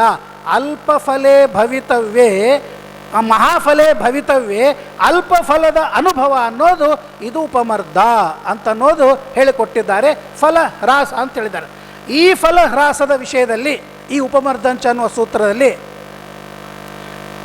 ಬರ್ತಾ ಹೇಳ್ತೀನಿ. ಓಮಿತ್ಯುಚ್ಚಾರ್ಯ ಅಂತರಿಮಂ ಆತ್ಮಾನಂ ಅಭಿಪಶ್ಯ ಉಪಮೃದ್ಯ ಪುಣ್ಯಂಚ ಪಾಪಂಚ ಕಾಮಮಾಚರಂತೋ ಬ್ರಹ್ಮ ಅನುವ್ರಜಂತಿ ಅಂತ ಹೇಳಿದಾಗ ಉಪಮರ್ದ. ಇದು ಯಾವುದರಲ್ಲಿ? ಸಂಚಿತದ ಅಶ್ಲೇಷ, ಸಂಚಿತದ ನಾಶ, ಆಗಾಮಿಯ ಅಶ್ಲೇಷ. ಇನ್ನು ಯಾವುದರಲ್ಲಿ ಉಪಮರ್ದ ಅಂದರೆ ಅವಶಿಷ್ಟವಾಗಿರುವ ಪ್ರಾರಬ್ಧದಲ್ಲೇನೆ ಉಪಮರ್ದ. ಹಾಗಾದರೆ ಪ್ರಾರಬ್ಧವನ್ನು ಪೂರ್ಣ ಅನುಭವಿಸಬೇಕೇನು ಅಂತಂದರೆ ಅನುಭವಿಸಬೇಕಾಗಿಲ್ಲ ಅನ್ನೋದು ಇದು ವಿಷಯ. ಹೇಗೆ? ಮತ್ತು ಪ್ರಾರಬ್ಧ ಅಂದಮೇಲೆ ಯಸ್ಯ ಫಲಂ ಭೋಕ್ತುಂ ಆರಬ್ಧಂ ತತ್ಕರ್ಮ, ಪ್ರಾರಬ್ಧ ಅದನ್ನು ಅನುಭವಿಸ್ಬೇಕಲ್ಲ, ಅನುಭವಿಸದೆ ಹೋಗಿಬಿಟ್ಟ ಅಂತಂದರೆ ಮತ್ತಿಲ್ಲೂ ಕೂಡ ಸಂಚಿತದ ನಾಶವಾದಂತೆ ಪ್ರಾರಬ್ಧದ್ದು ಕೂಡ ಹೋಯ್ತಲ್ಲ ಅಂತಂದರೆ ಅದಕ್ಕೆ ಏನು ಹೇಳ್ತಂದರೆ ಪ್ರಾರಬ್ಧ ಕರ್ಮಜಸ್ಯ ಇವ ಅನುವ್ಯಾಖ್ಯಾನ. ವಿಷಭಕ್ಷಾನ್ ಮೃತೇರಿವ ಪ್ರಾರಬ್ಧಸ್ಯಾನಿವರ್ತಸ್ಯ ಕಿಂಚಿತ್ ಭುಕ್ತಸ್ಯ ಸಂವಿದ ಉಪಮರ್ದ ಇಹ ಪ್ರೋಕ್ತಃ. ಸಂವಿತ್ತಿನಿಂದ ಜ್ಞಾನದಿಂದ ಅಪರೋಕ್ಷ ಜ್ಞಾನದ ಮಹಿಮಾದಿಂದ ಉಪಮರ್ದವಾಗ್ತದೆ ಅಂತ ಹೇಳಿದಾಗ ಅದಕ್ಕೆ ಟೀಕಾರಾಯರು ಹೇಳ್ತಾರೆ, ಅವಶ್ಯಮನುಭೋಕ್ತವ್ಯಂ ಕೃತಂ ಕರ್ಮ ಶುಭಾಶುಭಂ ನಾಭುಕ್ತಂ ಕ್ಷೀಯತೆ ಕರ್ಮ ಕಲ್ಪಕೋಟಿ ಶತೈರಪಿ ಅನ್ನುವ ಪ್ರಮಾಣ ವಚನದಿಂದ ಅವಶ್ಯವಾಗಿ ಪ್ರಾರಬ್ಧ ಭೋಕ್ತವ್ಯ ಅಂತ ಆಗಿದೆ. ಅನಿವರ್ತ್ಯವಾಗಿಲ್ಲ, ಅನಿವರ್ತ್ಯತೆಯ ಪ್ರಸಕ್ತವಾಗಿದೆ. ಹೆಂಗಂದ್ರೆ ವಿಷಭಕ್ಷಾತ್ ಮೃತೇರಿವ, ವಿಷಭಕ್ಷಣದಿಂದ ಮರಣ ಅನಿವರ್ತ್ಯವಲ್ಲ. ಯಾಕೆಂದರೆ ಅನಿವರ್ತ್ಯವೇ ಆಗಿತ್ತು ಅಂದರೆ ಔಷಧಾದಿ ವಿಷಹರ ಮಂತ್ರ ಔಷಧಾದಿಗಳಿಂದ ಮರಣ ಅನ್ನೋದು ನಿವೃತ್ತಿಯಾಗದೆ ಮರಣ ಆಗಲೇಬೇಕಾಗಿತ್ತು. ಆದರೆ ವಿಷಹರ ಮಂತ್ರ ಔಷಧಾದಿಗಳಿಂದ ಅನಿವರ್ತ್ಯತೆಯ ಪ್ರಾಪ್ತವಾದ, ಅನಿವರ್ತ್ಯತೆಯ ಪ್ರಸಕ್ತವಾಗಿರ್ತಕ್ಕಂತಹ ಆ ಮರಣವನ್ನು ವಿಷಹರ ಮಂತ್ರ ಔಷಧಾದಿಗಳು ಹೇಗೆ ನಿವರ್ತನೆಯನ್ನು ಮಾಡಿದವೋ ಹಾಗೆ ಸಂವಿಧ ಅಂತಂದಾಗ ಅಲ್ಲಿ ವ್ಯಾಖ್ಯಾನದಲ್ಲಿ ಬರೀತಾರೆ ಪ್ರಾಯಶ್ಚಿತ್ತಾದಿನಾ ಅಂತ ಬರೀತಾರೆ. ಕೇವಲ ಅಪರೋಕ್ಷ ಜ್ಞಾನವಲ್ಲ, ಅಪರೋಕ್ಷ ಜ್ಞಾನದಿಂದ ಆಗ್ತದೆ ಮತ್ತು ಏನಾಗಿ ಪ್ರಾಯಶ್ಚಿತ್ತಾದಿಗಳಿಂದಲೂ ಕೂಡ ಆಗುತ್ತದೆ. ಅಲ್ಲಿ ವಿಷಭಕ್ಷಾನ್ ಮೃತೇರಿವ ಅಂದಾಗ ಇಲ್ಲೆಲ್ಲದ ಮರಣ ಅನ್ನೋದು ಬಂದಾಗ ವಿಷಭಕ್ಷ ಅನ್ನೋದು ಸೂಚಕ, ಮರಣ ಅನ್ನೋದು ಪ್ರಾರಬ್ಧ, ವಿಷಭಕ್ಷಣ ಅನ್ನೋದು ಸೂಚಕ. ಅನೇಕ ದೃಷ್ಟಾಂತಗಳನ್ನು ಕೊಡ್ತಾರೆ. ಈಗ ಉದಾಹರಣೆಗಾಗಿ ಒಂದು ಉದಾಹರಣೆ, ಯುಧಿಷ್ಠಿರನಿಗೆ ನರಕ ದರ್ಶನವಾಯಿತು. ದೇವಾನಾಂ ನಿರಯೋ ನಾಸ್ತಿ, ನರಕವಿಲ್ಲ, ನರಕ ದರ್ಶನವಿಲ್ಲ, ನರಕ ದರ್ಶನ ಜನಿತವಾಗಿರುವ ದುಃಖನೂ ಕೂಡ ದೇವತೆಗಳಿಗೆ ಇಲ್ಲ. ಹಾಗಾದರೆ ಯುಧಿಷ್ಠಿರನಿಗೆ ನರಕ ದರ್ಶನದಿಂದ ದುಃಖವಾಯಿತಲ್ಲ ಅಂದರೆ ಅದು ಪ್ರಾರಬ್ಧ, ಅದು ಪ್ರಾರಬ್ಧವಾಗಿದೆ, ಅನುಭವಿಸಬೇಕು. ಅದಕ್ಕೆ ಸೂಚಕ ಯಾವುದು ಅಂತಂದರೆ ಕೃಷ್ಣನ ವಚನದಲ್ಲಿ ಶ್ರದ್ಧೆಯನ್ನು ಮಾಡಲಿಲ್ಲ. ಶ್ರೀಕೃಷ್ಣನ ಮಾತಿನಲ್ಲಿ ಶ್ರದ್ಧೆಯನ್ನು ಮಾಡದೇ ಇದ್ದದ್ದರಿಂದಾಗಿ ಅಶ್ವತ್ಥಾಮ ಹತಃ ಅಂತ ಹೇಳಿದಾಗ ನಾ ಹೆಂಗೆ ಸುಳ್ಳು ಮಾತಾಡಲಿ ಅಂತ ಅವನು ಶ್ರದ್ಧೆಯನ್ನು ಮಾಡದೇ ಇರೋದರಿಂದಾಗಿ ಅನಿವರ್ತ್ಯತೆಯ ಪ್ರಸಕ್ತವಾಗಿರುವ ನರಕ ದರ್ಶನಕ್ಕೆ ಕೃಷ್ಣನ ವಚನದಲ್ಲಿ ಅಶ್ರದ್ಧೆ ಅನ್ನೋದು ಸೂಚಕವಾಯಿತು. ಅಲ್ರಿ ಇದು ಪ್ರಾರಬ್ಧ ಅಂತ ಹೆಂಗೆ ಅನ್ಬೇಕು? ಇಲ್ಲೊಂದು ಪ್ರಶ್ನೆ ನನಗೆ ಬಂದಿತ್ತು. ಪ್ರಾರಬ್ಧ ಅಂದರೆ ನರಕ ದರ್ಶನ ಆಗೋದು ಯಾವಾಗ? ಅವನು ಯುಧಿಷ್ಠಿರನಾದ ಮೇಲೆ. ಯುಧಿಷ್ಠಿರನಾದ ಮೇಲೆ ಅಂದಮೇಲೆ ಇತ ಪೂರ್ವಂ ಅದು ಪ್ರಾರಬ್ಧವಾಗಬೇಕಾದ್ರೆ ಯಸ್ಯ ಕರ್ಮಣಃ ಫಲಂ ಭೋಕ್ತುಂ ಆರಬ್ಧಂ ತತ್ ಪ್ರಾರಬ್ಧಂ ಅಂದರೆ ನರಕ ದರ್ಶನ ಸ್ವಲ್ಪ ಮಾಡ್ಕೊಂಡಿರಬೇಕು. ಅದು ಅರ್ಧಕ್ಕಾಗಿತ್ತು, ಅದು ಪ್ರಾರಬ್ಧವಾಗಿತ್ತು. ಆಮೇಲೆ ಕೃಷ್ಣನ ವಚನದ ಮೇಲೆ ಅಶ್ರದ್ಧೆಯಿಂದ ಹೆಚ್ಚಾಗಬೇಕಾಗಿತ್ತು, ಕಡಿಮೆ ಕಾಲ ಅಂತ ಹಿಂಗೆ ಮಾಡ್ಬೋದಲ್ಲ. ಅಂದರೆ ಅದಕ್ಕೆ ಎಲ್ಲ ಅಪರೋಕ್ಷ ಜ್ಞಾನಿಗಳ ವಿಷಯದಲ್ಲಿ ಇದು ಸಮಾನ. ಪ್ರಾರಬ್ಧ ಅಂದರೆ ಅಪರೋಕ್ಷ ಜ್ಞಾನದ ಅನಂತರದಲ್ಲಿ ಅನುಭವಿಸೋದು ಪ್ರಾರಬ್ಧ ಅಲ್ಲ. ಅಪರೋಕ್ಷ ಜ್ಞಾನಾತ್ ಪೂರ್ವಮೇವ ಅವರು ಯಾವ ಕರ್ಮದ ಫಲವನ್ನು ಅನುಭವಿಸಲಿಕ್ಕೆ ಶುರು ಮಾಡಿರ್ತಾರೆ, ಮಧ್ಯದೊಳಗೆ ಅದರ ಅನುಭವ ಬಂದಿರೋದಿಲ್ಲ. ಅದು ನಿಂತು ಹೋಗಿರ್ತದೆ, ಬ್ರೇಕ್ ಆಗಿರ್ತದೆ. ಅದು ನಿಂತು ಹೋಗಿರ್ತದೆ. ಅದು ಯಾವಾಗ ಅನುಭವಿಸಬೇಕು ಅಂದರೆ ಯುಧಿಷ್ಠಿರನಿಗೆ ದೇವತ್ವ ಪದವಿ ಬಂದ ಮೇಲೆ ಅವನು ಧರ್ಮರಾಜನಾದಾಗಲೇ ಅನುಭವಿಸಬೇಕು ಅಂತ ಇರ್ತದೆ. ಹಾಗಾಗಿ ಎಂದೋ ದೇವತ್ವಕ್ಕಿಂತ ಪೂರ್ವದಲ್ಲಿ ಅದು ಅವನು ಪ್ರಾರಬ್ಧ ಇತ್ತು, ಅದನ್ನು ಕಿಂಚಿತ್ ಅವನು ಅನುಭವಿಸಿದ್ದ. ಯಾಕೆಂದರೆ ಕಿಂಚಿತ್ ಭುಕ್ತಸ್ಯ ಅಂತ ಹೇಳ, ಕಿಂಚಿತ್ ಭೋಗ ಆಗಬೇಕು. ಕಿಂಚಿತ್ ಭೋಗ ಆಗದೆ ಪೂರ್ಣವಾಗಿ ನಾಶವಾಗಿ ಬಿಟ್ಟರೆ ಅದಕ್ಕೂ ದೇವಾದೀನಾಂ ಯಥಾಕ್ರಮಂ ಕಾಮಚಾರಾಧಿಕರಣದೊಳಗೆ ಸರ್ವಾತ್ಮನ ತ್ವಭೋಗೋ ಹಿ ಪ್ರಾರಬ್ಧಸ್ಯೈವ ಕರ್ಮಣಃ ನ ಬ್ರಹ್ಮದರ್ಶಿನೋಪಿ ಸ್ಯಾತ್. ಬ್ರಹ್ಮದರ್ಶಿಯಾದವನಿಗೂ ಕೂಡ ಪ್ರಾರಬ್ಧ ಕರ್ಮದ ಸರ್ವಾತ್ಮನ ಅಭೋಗ ಇಲ್ಲ. ಬ್ರಹ್ಮದರ್ಶಿಯಾದವನಿಗೂ ಕೂಡ ಪ್ರಾರಬ್ಧ ಕರ್ಮದ ಸರ್ವಾತ್ಮನ ಅಂದರೆ ಈಶದಪಿ ಅಭೋಗ ಅಂತ ಇಲ್ಲ. ಸ್ವಲ್ಪ ಭೋಗ ಮಾಡಲೇಬೇಕು. ಅಂದರೆ ಪೂರ್ವದಲ್ಲಿ ಅವನು ಅನುಭವಿಸಿದ್ದ, ದೇವತ್ವ ಬಂದ ಮೇಲೆ ಯುಧಿಷ್ಠಿರ ದ್ವಾಪರನಾಗಿ ಹುಟ್ಟಿದಾಗ ಕೃಷ್ಣನ ವಚನದಲ್ಲಿ ಏನು ಅಶ್ರದ್ಧೆಯನ್ನು ಮಾಡಿದ ಆ ಸೂಚಕವಾಗಿರ್ತಕ್ಕಂತಹ ವಚನದಿಂದ ಅವನಿಗೆ ನರಕ ದರ್ಶನ ಅನ್ನೋದಾಯಿತು ಅಂತ ಹೇಳಬೇಕು. ಸೂಚಕ ಅದು ಕಾರಣವಲ್ಲ. ಅವನು ಪ್ರಾರಬ್ಧ ಇದ್ದೇ ಇರ್ತದೆ, ಅದು ಸೂಚಕ. ಅದು ಅಲ್ಪವಾಯಿತು ಇತ್ಯಾದಿಗಳೆಲ್ಲ ಮತ್ತು ಉಪಮರ್ದ. ಇಂದ್ರದೇವರು ವೃತ್ರಾಸುರನ ಸಂಹಾರ ಮಾಡಿದ್ದು, ವಾಲಿ ಭಾರ್ಯ ಅವಳಿಗೆ ಸ್ವರ್ಗ ಪ್ರಾಪ್ತಿ ಆಗದೇ ಇದ್ದದ್ದು ಇತ್ಯಾದಿಗಳನ್ನೆಲ್ಲ ನಾವು ಪ್ರಾರಬ್ಧದೊಳಗೇನೆ ಸೇರಿಸ್ಕೊಳ್ಬೇಕು. ವಾಲಿಗೆ ಕರ್ಣನಿಗೆ ಪುರಾಸ ವಾಲಿ ಮಾರಣ ಪ್ರಭೂತ ದೋಷ ಕಾರಣಾತ ಸಹಸ್ರವರ್ಮ ನಾಮಿನ ಅಸುರೇಣ ಆವೇಷ್ಟಿತೋ ಜನಿ, ಇದೆಲ್ಲವುಗಳು ಕೂಡ ಪ್ರಾರಬ್ಧ ಕರ್ಮ, ಅದು ಸೂಚಕ.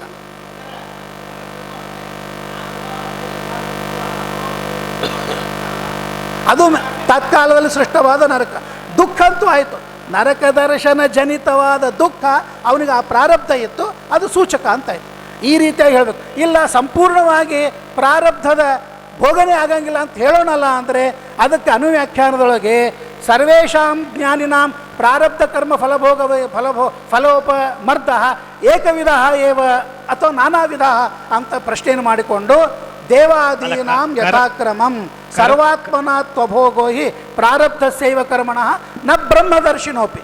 ಬ್ರಹ್ಮದರ್ಶಿಯಾದವನಿಗೂ ಪ್ರಾರಬ್ಧ ಕರ್ಮದ ಸರ್ವಾತ್ಮನ ಅಂದರೆ ಈಶದಪಿ ಸ್ವಲ್ಪನೂ ಭೋಗವಾಗೋದಿಲ್ಲ ಅಂತ ಇಲ್ಲ.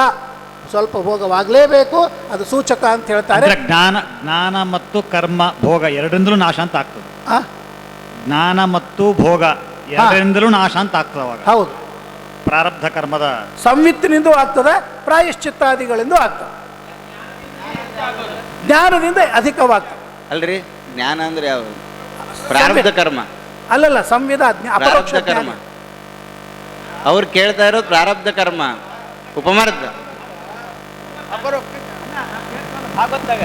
ವಾಸುದೇವಾಂಗ್ರ ವಿದ್ಯಾನ ಪರಿಬೃಂಹಿತರಂ ವಸ ಭಕ್ತ್ಯ ನಿರ್ಮತಿತಾಶೇಷ ಕಷಾಯ ಅರ್ಜುನ ಕಾಲಕ್ಕೆ ಅವನಿಗೆ ಎತ್ತತ್ ಭಗವತಾ ಪ್ರೋಕ್ತಂ ಸಂಗ್ರಾಮ ಮೂರ್ಧನಿ ಜ್ಞಾನ ಕರ್ಮ ತಮೋರುದ್ಧಂ ಕಾಲಕರ್ಮ ತಮೋರುದ್ಧಂ ಪುನರಧ್ಯಗಮತ್ ವಿಭು ಅಂತ ಹೇಳ್ತಾರೆ. ಹಾಗಾಗಿ ಪ್ರಾರಬ್ಧ ಕರ್ಮದಿಂದಾಗಿ ಏನು ಗೀತೋಪದೇಶ ಮಾಡಿದಾಗ ಬಂದ ಜ್ಞಾನ ಪ್ರತಿರುದ್ಧವಾಗಿತ್ತು. ಅದು ಕೃಷ್ಣ ಪರಮಾತ್ಮ ಪರಂಧಾಮಕ್ಕೆ ಹೋದಾಗ ದೇವರ ಮಹಿಮೆಯನ್ನು ಧ್ಯಾನ ಮಾಡಿ ಅಸಂಪ್ರಜ್ಞಾತ ಸಮಾಧಿಗೆ ಹೋಗಿದ್ದಕ್ಕಾಗಿ ಅವನಿಗೆ ಅದರಿಂದಾಗಿ ಅದರ ಉಪಮರ್ಧವಾಗಿ ಮತ್ತೆ ಪುನರಧ್ಯಗಮತ್ ಎಲ್ಲವೂ ನೆನಪಿಗೆ ಬಂತು ಅಂತ ಭಾಗವತದಲ್ಲಿ ಹೇಳ್ತಾರೆ. ಹಾಗಾಗಿ ದೇವರ ಧ್ಯಾನದಿಂದಲೂ ಉಪಮರ್ದ ಆಗಿ ಅಪರೋಕ್ಷ ಜ್ಞಾನದಿಂದಲೂ ಕೂಡ ಪ್ರಾರಬ್ಧ ಕರ್ಮ ಉಪಮರ್ದ ಅನ್ನೋದು ಆಗುತ್ತದೆ. ಅದಕ್ಕೆ ಸಂವಿಧಾನ ಅನ್ನೋ ವಾಕ್ಯಕ್ಕೆ ಶಬ್ದಕ್ಕೆ ಸ್ವಾರಸ್ಯ ಇಲ್ಲ ಅಂತ ಆಗ್ತದೆ. ಹೌದು, ಮೂರು ಭೋಗ ಕರ್ಮ ಜ್ಞಾನ. ಭೋಗದಿಂದ ಭೋಗ ಕರ್ಮ ಜ್ಞಾನ. ಇಲ್ಲಾಂದ್ರೆ ಸ್ಯಾತ್ ಕಾಮ್ಯ ವಿಧಿ ವೈಯರ್ಥಂ ಇತ್ಯುಕ್ತ ನಿಯಮೋ ಭವೇತ್. ಕಾಮ್ಯ ವಿಧಿಗಳೆಲ್ಲ ವ್ಯರ್ಥ ಅಂತ. ಬ್ರಹ್ಮದೇವರಿಗೂ ಕೂಡ ಪುಣ್ಯ ಅದ, ಪಾಪ ಅಂತೂ ಇಲ್ಲೇ ಇಲ್ಲ. ಪುಣ್ಯ ಭೋಗ ಪ್ರಾರಬ್ಧ ಅಂತೂ ಅದನ್ನೇ ಅದ. ಅದರೊಳಗೆ ಉಪಮರ್ದ ಅಲ್ಲ. ಅದರೊಳಗೂ ಒಂದು ಕೊನೆಯದಾಗಿ ನಾನು ಹೇಳ್ತೇನೆ, ಇದನ್ನೆಲ್ಲ ಸಂಗ್ರಹವನ್ನು ಮಾಡಿ ಶ್ರೀಮದಾಚಾರ್ಯರು ಅಣುಭಾಷ್ಯದೊಳಗೆ ಹೇಳ್ತಾರೆ.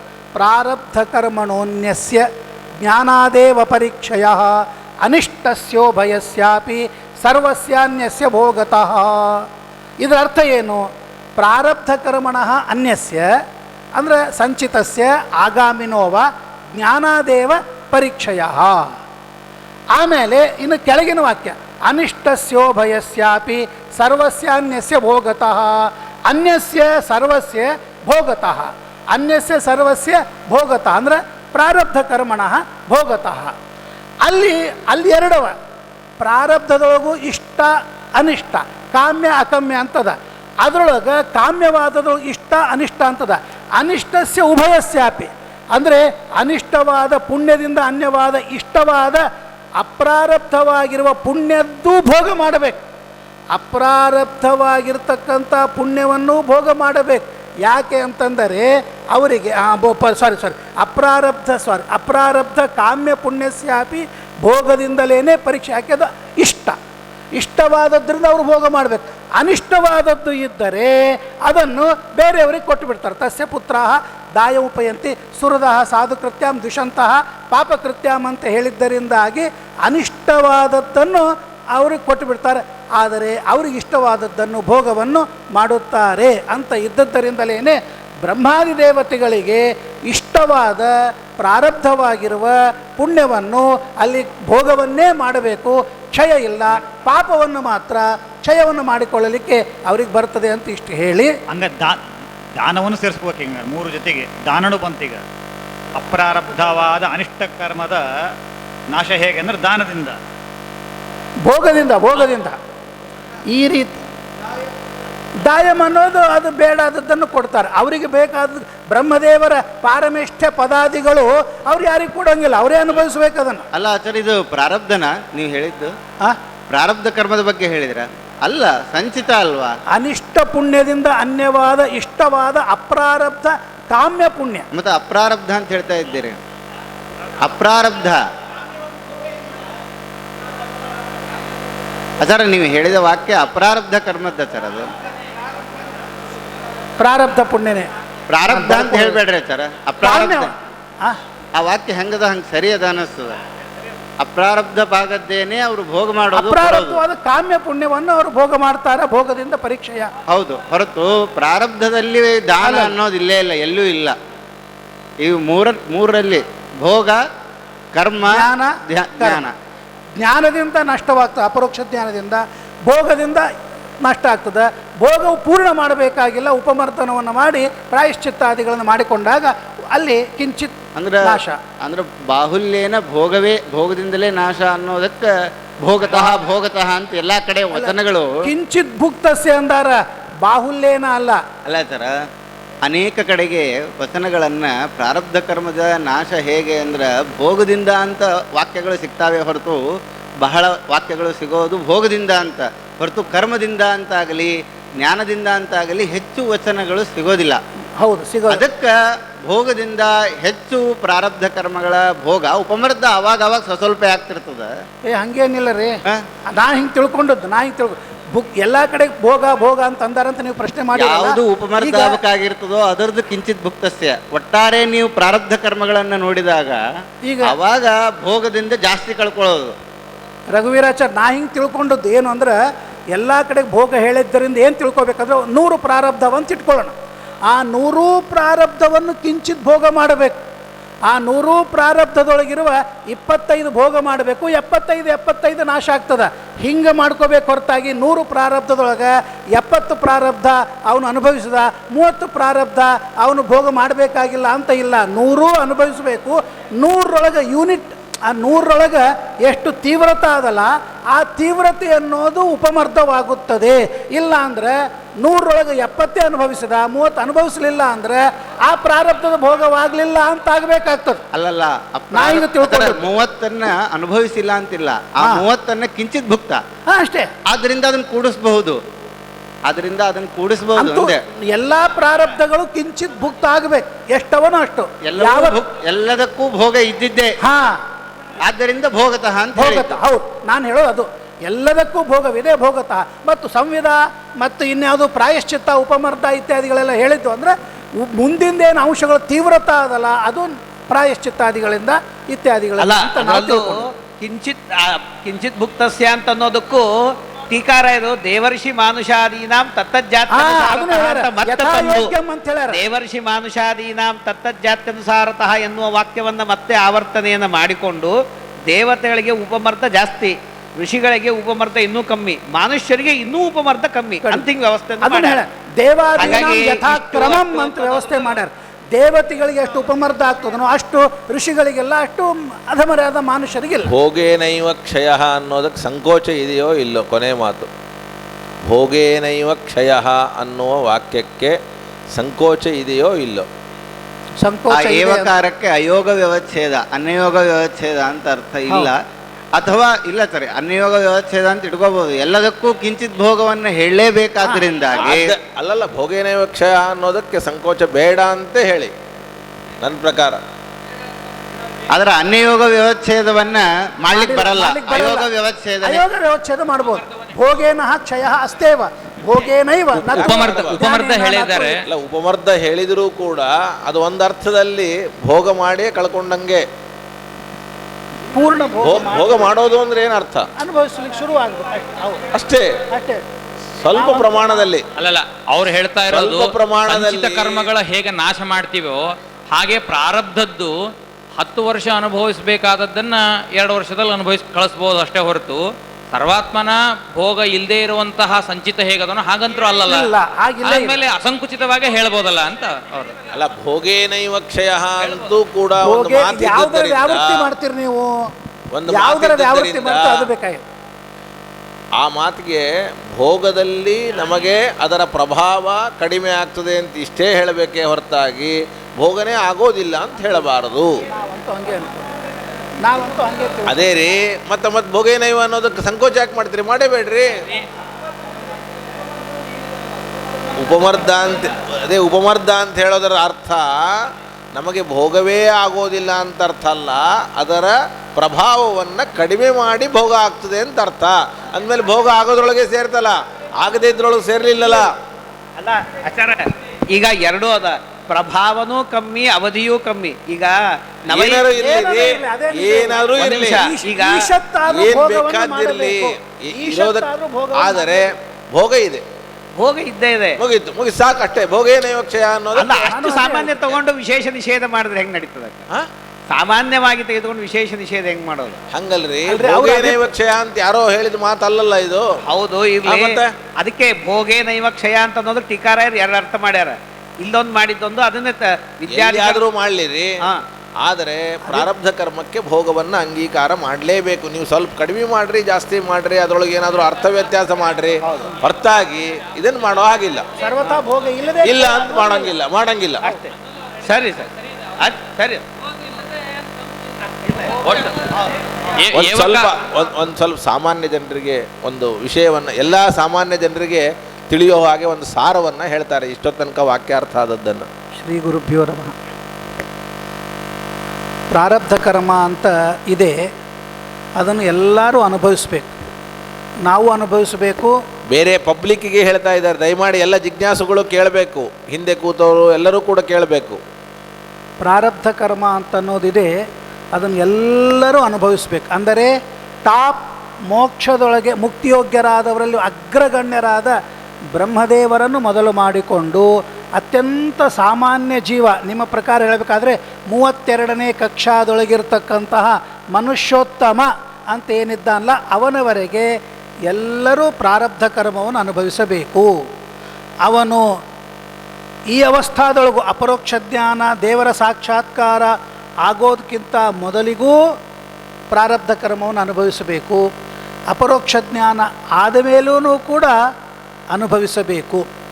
ಇದರೊಳಗೂ ಸ್ವಲ್ಪ ವ್ಯತ್ಯಾಸ ಉಂಟು. ಏನಂದರೆ ಅಪರೋಕ್ಷ ಜ್ಞಾನಕ್ಕಿಂತ ಮೊದಲಿಗೆ ಪ್ರಾರಬ್ಧ ಕರ್ಮವನ್ನು ಅವನು ಅನುಭವಿಸುವಾಗ ಹರಿಗುರು ದೇವತಾ ಪೂಜಾದಿಗಳನ್ನು, ಪಾರಾಯಣಾದಿಗಳನ್ನು, ಹೋಮ ಹವನಾದಿಗಳನ್ನು ಮಾಡಿಕೊಂಡಾಗ ಅವನಿಗೆ ಎಷ್ಟು ಅನುಭವಿಸಬೇಕಂತಿರ್ತದೆಯೋ ಅಷ್ಟೆಲ್ಲ ಅನುಭವಿಸೋದಿಲ್ಲ, ಹೆಚ್ಚು ಅನುಭವಿಸ್ತಾನೆ, ಸ್ವಲ್ಪ ಕಮ್ಮಿ ಆಗ್ತದೆ.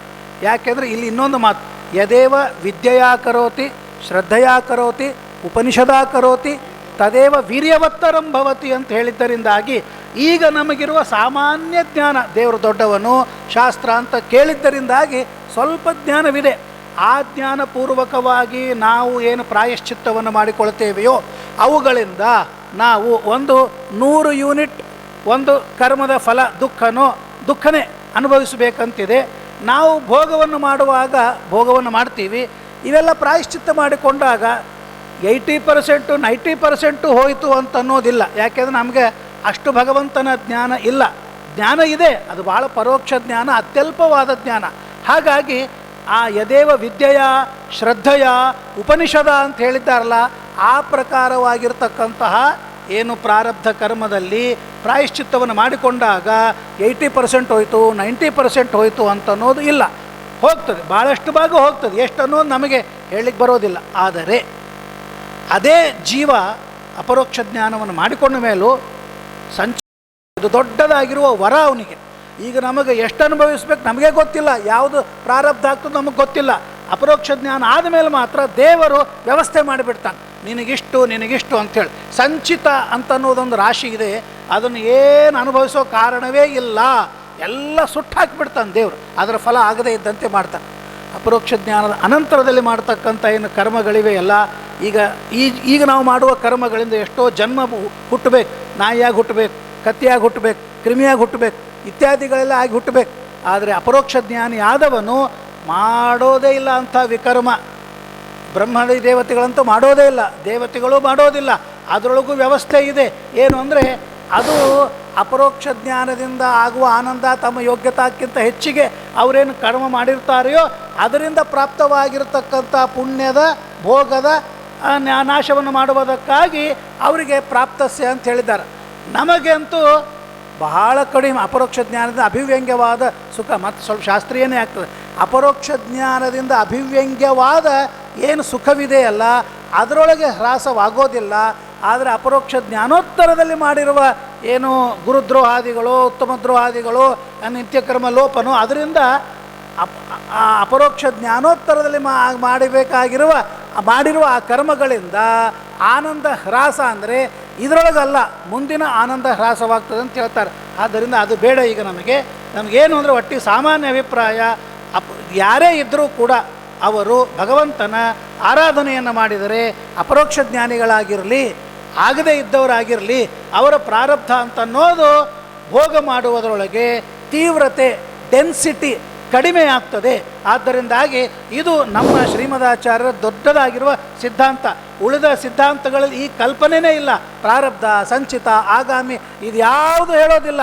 ಆದರೆ ನಮ್ಮ ಶ್ರೀಮದಾಚಾರ್ಯ ಸಿದ್ಧಾಂತದಲ್ಲಿ ಮಾತ್ರ ದೊಡ್ಡದಾಗಿರ್ತಕ್ಕಂಥ ಒಂದು ಭರವಸೆ ನಮಗೂ ಎಲ್ಲರಿಗೂ ಕೂಡ ಕೊಟ್ಟಿದ್ದಾರೆ. ಆದ್ದರಿಂದಾಗಿ ಏನೋ ತಿಳಿಯದೆ ಮಾಡಿರುವ ತಪ್ಪುಗಳಿದ್ದರೆ ಅದನ್ನೆಲ್ಲ ಹರಿಗುರು ದೇವತೆಗಳ ಆರಾಧನೆಯನ್ನು ಮಾಡುವುದರಿಂದಾಗಿ, ಸತ್ಕರ್ಮವನ್ನು ಮಾಡುವುದರಿಂದಾಗಿ, ಸದಾಚಾರದಿಂದಾಗಿ ಕಡಿಮೆ ಮಾಡಿಕೊಳ್ಳಬಹುದು ಅನ್ನುವ ದೊಡ್ಡದಾಗಿರುವ ಉಪಕಾರವನ್ನು ಶಾಸ್ತ್ರದಲ್ಲಿ ಮಾಡಿದ್ದಾರೆ ಅಂತನ್ನುವುದನ್ನು ನಾವು ತಿಳಿಯೋಣ. ಹರೇ ನಮಃ. ಶ್ರೀಕೃಷ್ಣಾರ್ಪಣಮಸ್ತು. ಬಹಳ ದೊಡ್ಡದಾದ ವಿಷಯ. ಇದನ್ನು ನನಗೆ ಕೊಟ್ಟಿದ್ದಾರೆ. ವಿದ್ವಾಂಸರು ಚರ್ಚೆ ಮಾಡಬೇಕಾದ ವಿಷಯ, ಆಮೇಲೆ ಸಾಮಾನ್ಯರಿಗೂ ತಿಳಿಯಬೇಕಾದ ವಿಷಯ. ಅಲ್ಪ ಅವಧಿಯಲ್ಲಿ ನನಗೆ ತಿಳಿದಷ್ಟು ನಾನು ಹೇಳಿದ್ದೇನೆ. ಏನಾದರೂ ಗುಣಗಳಿದ್ದರೆ ಅದೆಲ್ಲ ಜ್ಞಾನಿಗಳು ಸಜ್ಜನರು ಸ್ವೀಕಾರವನ್ನು ಮಾಡಿರಿ. ಅದು ಗುರುಗಳಿಂದ ಪ್ರಾಪ್ತವಾದ ವಿದ್ಯೆ. ವ್ಯತ್ಯಾಸಗಳಿದ್ದರೆ ಅದನ್ನು ಮುಂದೆ ಸರಿಪಡಿಸಿಕೊಳ್ಳೋಣ ಅಂತ ಹೇಳ್ತಾ ಮತ್ತೊಮ್ಮೆ ಅಧ್ಯಕ್ಷರಿಗೆ ಮತ್ತು ಪದಾಧಿಕಾರಿಗಳಿಗೆ ವಿದ್ವಾಂಸರಿಗೆ ಪ್ರಣಾಮಗಳು.